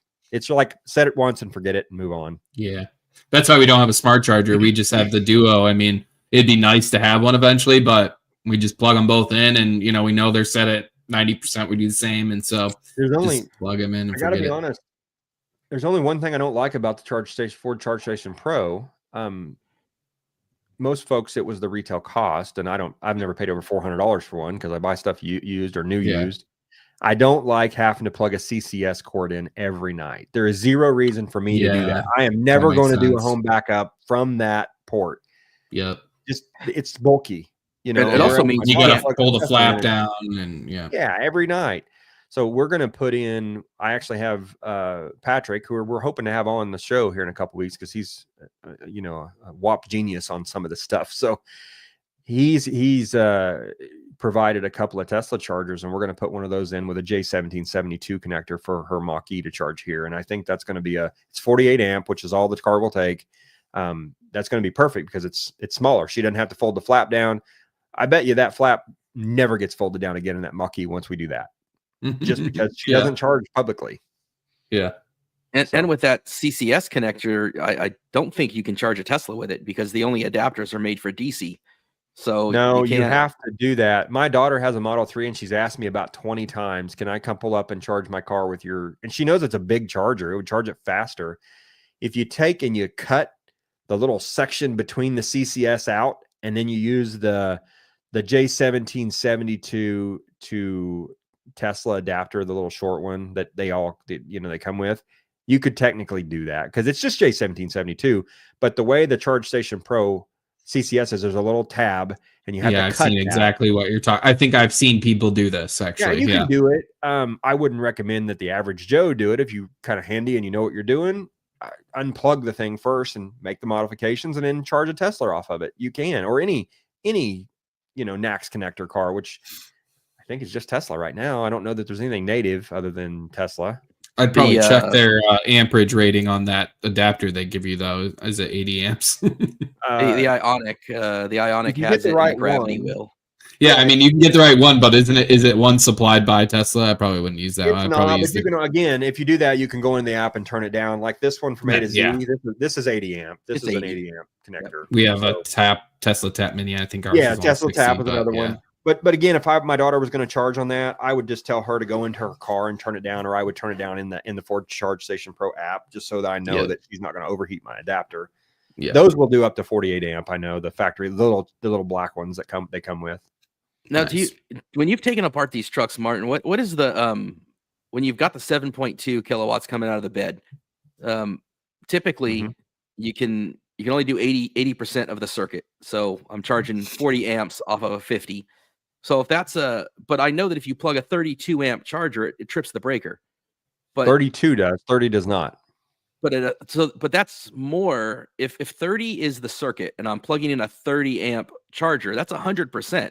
Why am That's I not correct. why am I not burning out the back of my That bed the way I right, would that's my a home perfect. circuit? You know, this is a great. I'm actually working on that. I had Losses, a or- viewer. I had a channel member on Facebook contact me, and he's worried about the same thing for charging. He wants to use that at 30 amp, full load, continuous, extended periods, and he's worried that the wiring size in the truck was not rated for that. In my opinion, and I haven't looked at. I have an extra the Pro Power onboard box, and I'm going to check the wiring size and some of the connections. It's usually not the wiring size. It's usually your connections that cause the problems to generate heat. So I need to look at that wiring size and see what Ford put in there. But if they put it in there to rate at 30 amps all the time, it's probably either the plug in the bed or one of the connections through that system that limit that. But I'm just going to go with the adage that if Ford rated it for 30 amp, make it pull 30 amp. I don't think they would have made that not 100% duty. It's probably rated the components at 40, but they only allow you to pull 30 through it. That's what Maybe the software, maybe it's software limited or something. And hey, Ford pretty engineers, typical for Ford. Yeah, Ford they're engineers do it chime right. in. Yeah, they're going to, and I'm working on that because that's something that he was concerned about. He contacted me to say, hey, if I use this thing for 30 amp all the time, is it eventually going to burn my truck up? It's going to catch it on fire. I can tell you from Sergio, it doesn't, man, because Sergio, when he was living out here in California, he would take and drive down to the Monterey airport. This is Sergio, man. He would the Monterey airport for some reason has like 4-cent charging. I don't know why. Actually, I don't even think it's 4 cents. I think it's like $5 regardless of what you charge. Like I think it's a flat fee or something crazy. Yeah. And so he would charge up his Lightning at the airport, which is within like biking distance of his house, or it was when he lived out here. And so he had this little electric bike, and he would put it on the back of his Lightning. He would go down, plug his Lightning in, ride the bike back, and then when it was charged up, he'd go get it, and then he would use the Lightning to charge up his Mach-E and his Tesla and his other vehicles, and he would just keep going back and forth. He would power all of his Christmas lights off his Lightning, and he's just doing 100 kilowatt or 130 kilowatts for $5, and just over and over and over again. And he would full charge these vehicles 30 amps off the back of it, and for a long time. So it won't toast it, because if it would have toasted it, Sergio would have toasted that thing. So well, I wouldn't say won't. I mean, there's always things that happen if they don't torque the connection, or you have a cheap little adapter. Because that's the other thing is Ford actually provided an adapter, and if you look at that adapter, and I'll pull it up while we're talking here. If you look at that adapter, the Ford, let me pull it up, because it says on there not to rate over a certain amount, and I don't remember, but it says don't use, I think, over like 24 amps right on the adapter. Oh, really? Yeah. Really? That's curious. Yeah, I just bought one off Amazon that was rated for the 30 amps, and but I've only done it a couple times, just mostly for the fun of it. I think that's what ours is too, 30 amp rated adapter. Yeah. And then for the house, I just use a twist lock that goes straight from the bed straight to the side of the house, and just like that outlet. Yep. It works like a champ. And I love that. I love having that system, man. It is just to be able to, and we only can run about half our house. So it's not even, like our full house, but we have our kitchen, our bedroom, our internet, our furnace, and the main family room that we hang out, and it's good enough. So I'm going to scroll through these just to show you. This is a FOMO code. This is the Ford branded adapter. Okay. This is the one you get. There's the Ford barcodes. If you scroll back through here, look at these wonderful words right here. Oh yeah. Manually set your EV charging limit to 224. So wow. He's going to be doing what he's doing is fine, but what kind of adapter? This particular style plug, is it rated for 30 continuous or not? I mean, that's the question. That's why this question got brought up from the viewer for me. I mean, they don't want you charging this thing at 30 amps, but you can do it with they said you can charge 30 amps with the factory Ford, mobile charger, but not with this adapter. So I have a different one. I bought the Amazon one that's green, that's got the little cord. I like the corded style. That's what I bought. Yeah, that's what ours is too. Yep.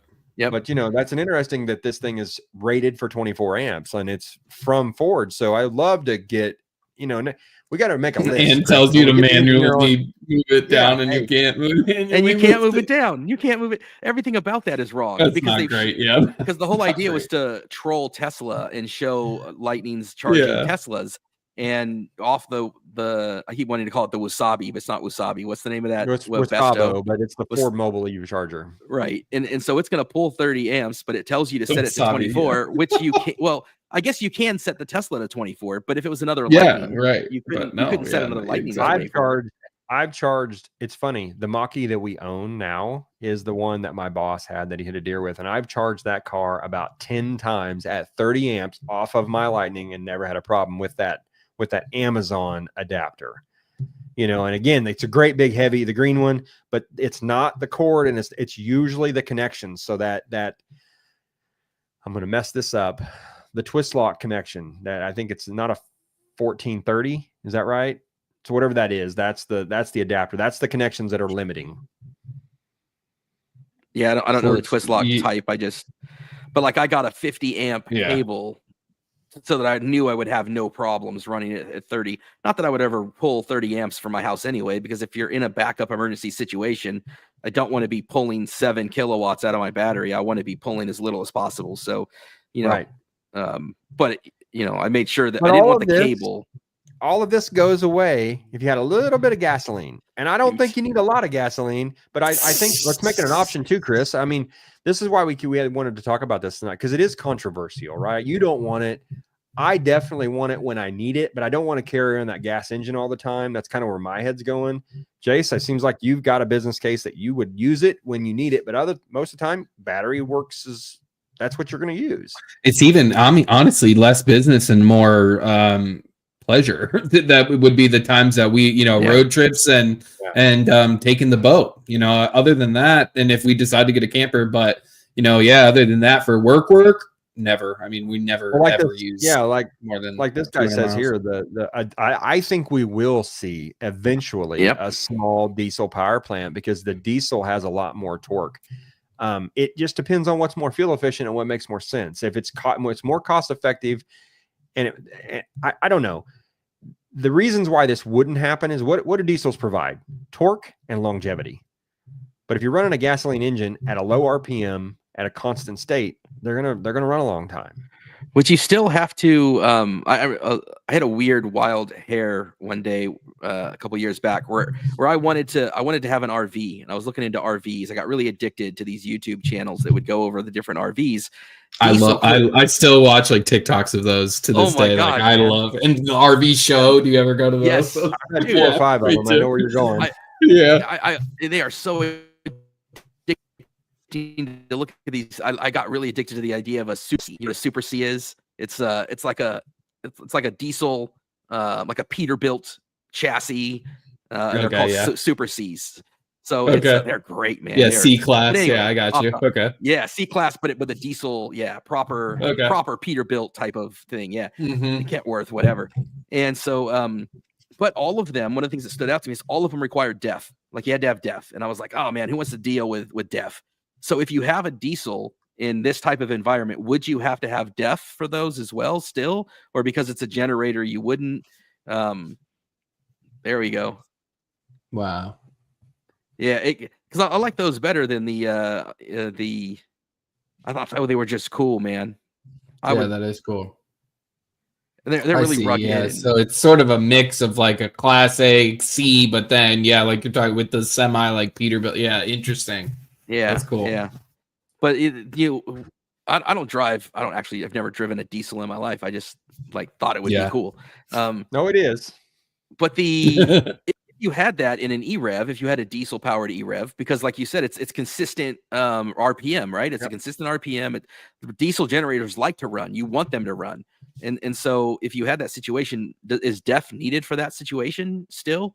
Or no, not necessarily. So it depends on the size of the engine. Like for instance, in a Bobcat, you can still buy a brand new Bobcat. It's a smaller frame size that doesn't have DEF required. There is a DPF, a diesel particulate filter, but you only get to a certain size. It has to do with the tier 3, tier 4 regulation on what the emissions can be.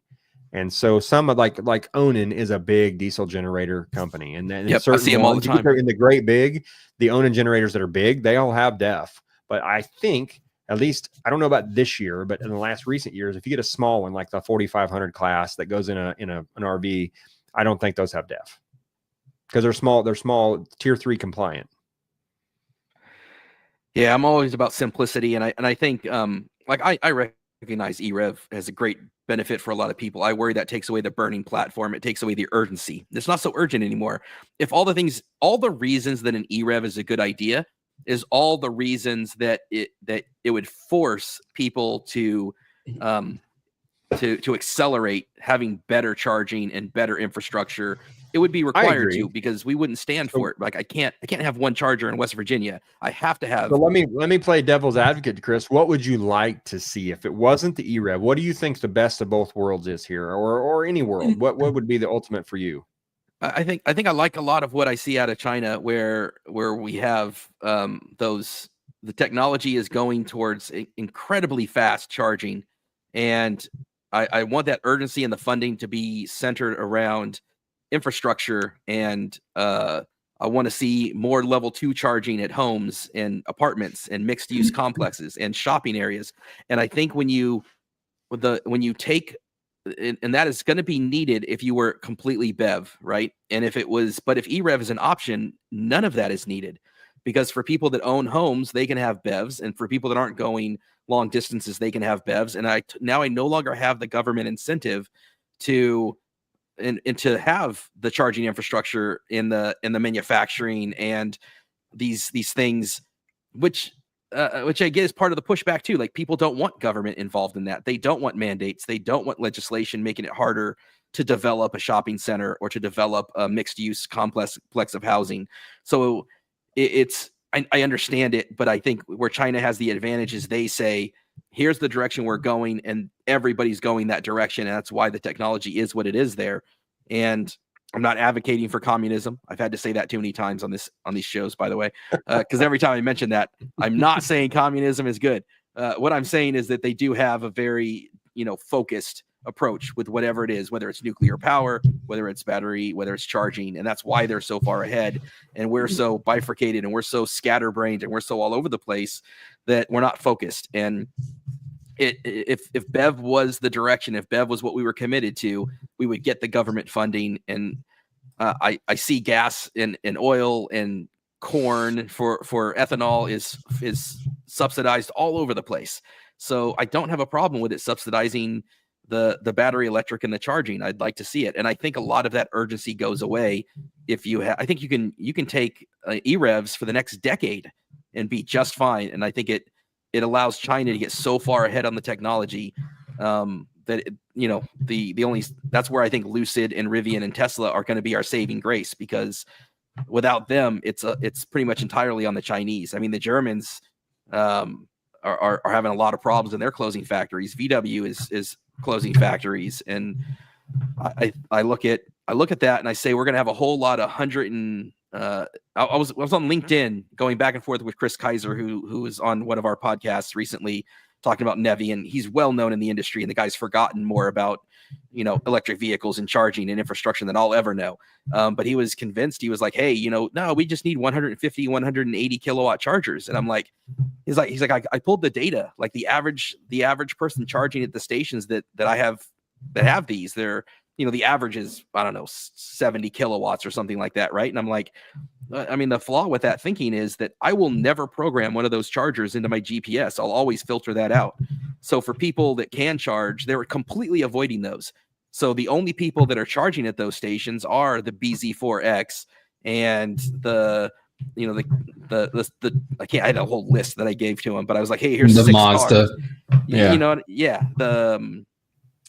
The Subaru Solterra and the Neo and the Spark, like all of these cars, you're going to get those types of chargers that can charge there, because I used to get crap all the time for pulling into a 350 kilowatt EA.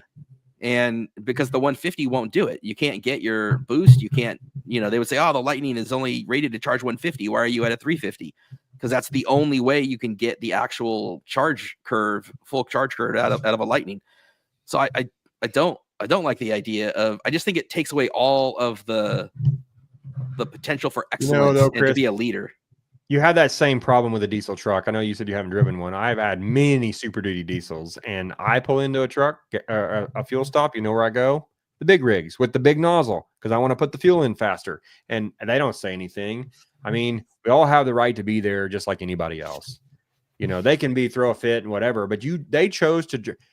If I pull into a charging station, and yes, internally I get frustrated when there's a Chevy Volt and an EA plugged into ID4. But we don't know. Yeah. You don't know that maybe that was the last station available when he got there. Yeah, I don't know. exactly. You know, so you got to be a little bit more open-minded, hold things with open hands. It's not, oh, he's a jerk, he pulled into there. You know, same kind of thing. I think that I hear you. If 150 kilowatt charging was all we needed, the Lightning would be selling better. But I don't know how we're going to get the energy to do megawatt charging.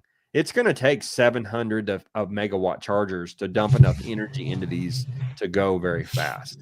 And I don't know where we're going to get that energy today. That's why I think the EREVs are going to have to happen, because we need some time to build out the infrastructure, convince people that there are other alternative fuels and that nuclear is not necessarily a bad thing, because nuclear can be horrendous. We've seen that with 3 Mile Island and all these different places, but there is some less dangerous nuclear options out there that are like the friction stir type nuclear, that when you stop rotating the rods, the thing goes dormant. I mean, they're not all dangerous. So you do some of that. We get our infrastructure built back up. Then I think we're going to be able to get back to full battery tech. We got to be able to charge these, and we got to be able to put more chargers in and not cost $200,000 a station. And that's what I was going to say. I think I feel exactly what you're saying, Chris. I totally get it. But I do think that we have gotten so far along now that battery tech is going to progress. So regardless of if we wanted it to or not, like, it's just going to happen. So I think regardless, we'll get to a point where maybe BEV makes sense again as a profitable business model, right, for everybody else. And, you know, we will maybe switch back over, even though I think you're right, it could hold us back a little bit. But at the same time, I think you're going to get this effect where so many people are driving EV that there's not going to be anything to stop that momentum. Do you know what I mean? Like, if what Ford says is true, where the data in China shows that people treat them as EVs, if that's the case and that happens here, then I think full bore EV, it's going to happen eventually. But if they kind of treat them like, gas vehicles, and we're not plugging in and we're not, using it as a gateway, as the comment said, yeah, maybe it won't happen. But I think it can, but again, it depends on what direction does Ford want to go. Do they put a 20 kilowatt hour battery? Do they put a 80 like, it depends. Yeah. You know what it really is. Does. I look at who's out there, and I said to myself, I was like, Jim gets it. Jim knows exactly what's going on. Jim's going to be a player. He's going to be right there with Tesla, Lucid, Rivian. He's going to be a player, right? And that, I think that's why it kind of broke my heart a little bit, because on this one, he was like, he saw the electric vehicle as the second vehicle. He saw EREV as the way to go. He saw small. Well, I think for larger vehicles though, right? Like, not necessarily smaller vehicles. Like, you could have your first vehicle be the smaller, but I agree with you. But then I thought, in my case, I'm like, well, if we do want larger family haulers, the full BEV probably would be technically our second car. Not that it's our second car in the totem pole necessarily, but it would be our second car, so to speak. So I get it though. I get it. But the reason that kind of what worries me, I suppose, is that if all of your big beasts, if all of your expeditions and your big Super Duties, if everything is EREV, there's no reason for.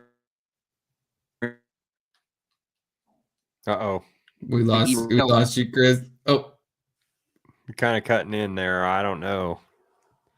That good old California infrastructure is showing its way again. Yeah, it is. Poor Chris. Yeah. Poor Chris. Oh no. I'm gonna have to plug in the lightning. The So my thought is, if your big expeditions, your Suburbans, your Super Duties, if those are all EREVs, there's no need for an EREV to charge 10 to 80 in 10 minutes at 400 kilowatts with a fat curve that stays nice and high, right? And if all your small vehicles are BEV, there's also no reason to charge at 400 kilowatts with a small little vehicle. A lot of those are going to be done for home. And so what that does is it makes them kind of a second tier player. It makes them a fine player, right? But they're not going to be pushing the envelope. And what that leads to is it leads to Tesla, who is problematic for a number of reasons in terms of that being the player. And then you have Lucid, who is they're great with engineering, but we know that 60 or 70% of Lucid is owned by Saudi Arabia. That just personally is part of the reason I went solar, is to get away from that culture. That's I hearken back to those days of 9/11, and every one of those people that were on those planes were from Saudi Arabia, and I just can't get over that. And maybe one day I will, but I don't want the leader to be from 70% owned by Saudi Arabia, and I don't want it to be, the big juggernaut of Tesla. And so that leaves, Rivian, and I thought Ford. And I thought Ford was going to be one of the top 4 players in that market. But it's got to make money. It does. But I they're thought not making money on it. I thought they were figuring that out, though. I thought they were figuring out how to scale, partnering with CATL, partnering with what's the Korean company they were doing stuff with? SK On. So I thought part of the CATL relationship might be these incredibly fast charging LFP batteries, and they would release this incredible thing that we were going to get excited about. And now I just don't know there's the urgency and need to push the envelope or to dedicate that level of top tier technology. There's no reason to put a 12-cylinder motor into your Ford Edge. I think our first clue that wasn't coming should have been the Cybertruck. That should have been everybody's, warning signal right there that battery technology is not where we maybe thought it would be, or that's true. Whatever the case is, maybe again it's the profitability piece, right? Whatever, or all these things combined, right? But I think that was our first big warning. Like the 500-mile EV is not going to be what we think it is. It's not, and I don't think we need it. We just don't. I think Elon has not built a 500-mile range car because we do not need it. What we need is faster charging. And to Chris's point, how are we going to get these fast charging networks to work? Number one, we don't have infrastructure to support it right now, and we don't have the battery tech to support it. I think that's why this pivot's happening, because in order for folks to buy a battery electric vehicle and travel with it, there's got to be stations everywhere, and it's got to charge really fast. And we don't have the capability of doing either one of those in a mainstream, affordable environment right now. And I think Jim loves EVs. Like Jim, yeah, I get that. I think Jim loves EVs. He sees he took a road trip with, in his life. He gets it. He's, he loves the power, and he's a car guy. Like, he's someone who came from, a long career in ICE, so, and he's in a performance racing car guy. So, but he still appreciates EVs. But, I think he does see some of those shortcomings that we currently have. And it doesn't really have much to do with the vehicles themselves. It's more right about the infrastructure and sort of how we can back up these vehicles. And yeah, 300 miles of range is, plenty for most, but then you add in the cold weather, then you add in the lack of charging stations, then you add in the derated station, then you add in the lines. And that's where I want EREV, is the towing. Is I want something to supplement.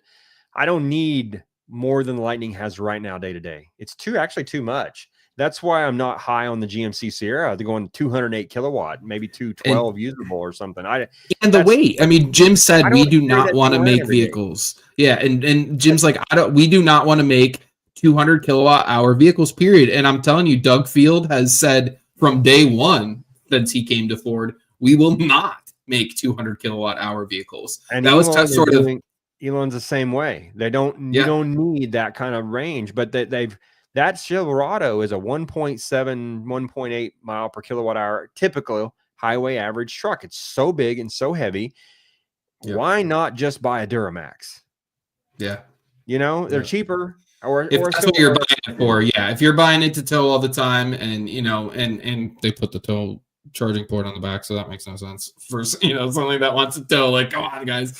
But yeah, I mean, yeah, it's a tough sell right now, and I think I agree with you, Chris. I think unfortunately it does set us back a little bit, but I think it's the necessary sort of step, or else we all just don't have any car companies anymore, and they all go out of business. I don't see how you can have it both ways, unfortunately. We never knew the market was going to be what it is now.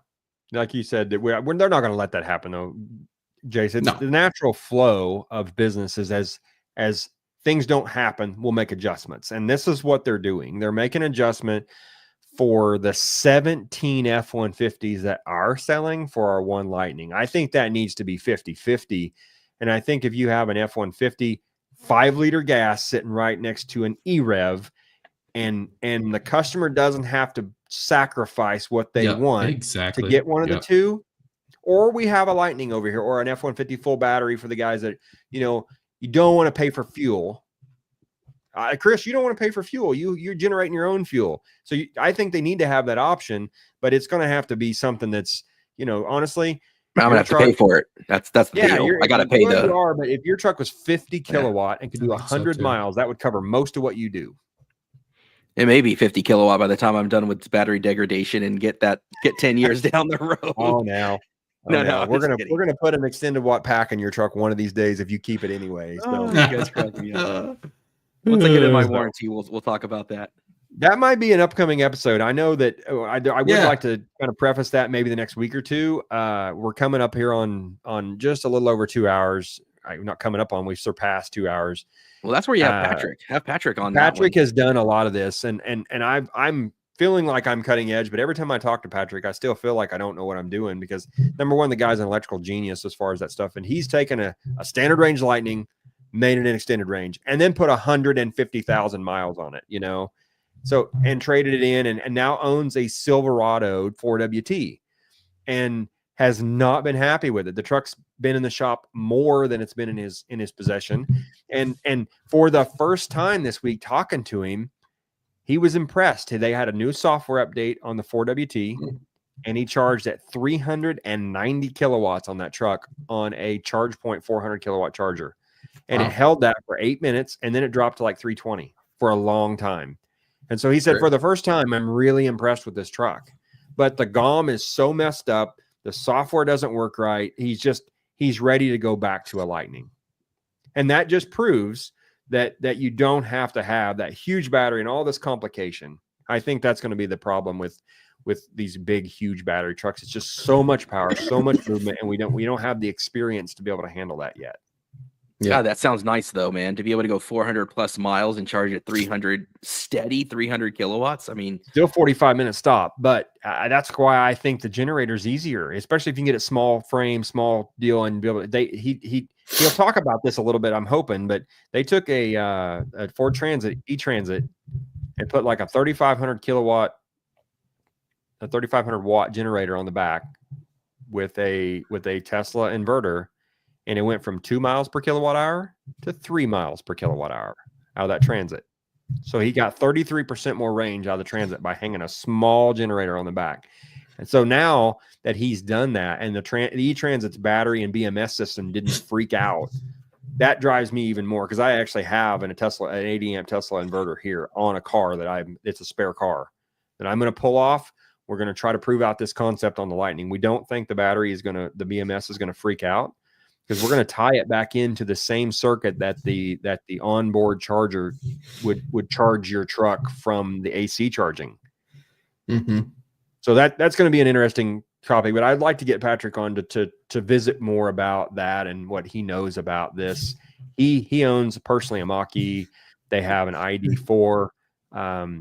He's got a lot of experience, a lot more than me with EV, and runs a huge college campus, the engineering side of a huge college campus. They are the most aggressive, energy efficient vehicles out there. I mean, that's what they push. So I'd like to have him on to get his take on some of this too, more of a tech side from there. But anyhow, we're we're well past our 2 hours, and I'm sure some of our viewers would like to go to bed. I know it's late for Jace, and I'm going to watch NASCAR. Still got a party plan tonight because he's in California. That's part We of got the Daytona Dinner. duels on tonight, so yeah, Dinner time for me. yeah. there you go. All right, Well, guys, it was nice though. That was a good one. I like that. That was awesome. We covered EREV Wide range. until it comes out in 2027. Yeah. Yeah. Lots more Well, conversations to come, details Yeah. to come. We'll have a lot more to talk about as they start to Oh yeah. tell us more. Yeah. Hopefully they'll still bring us out to Blue Oval at some point to see it.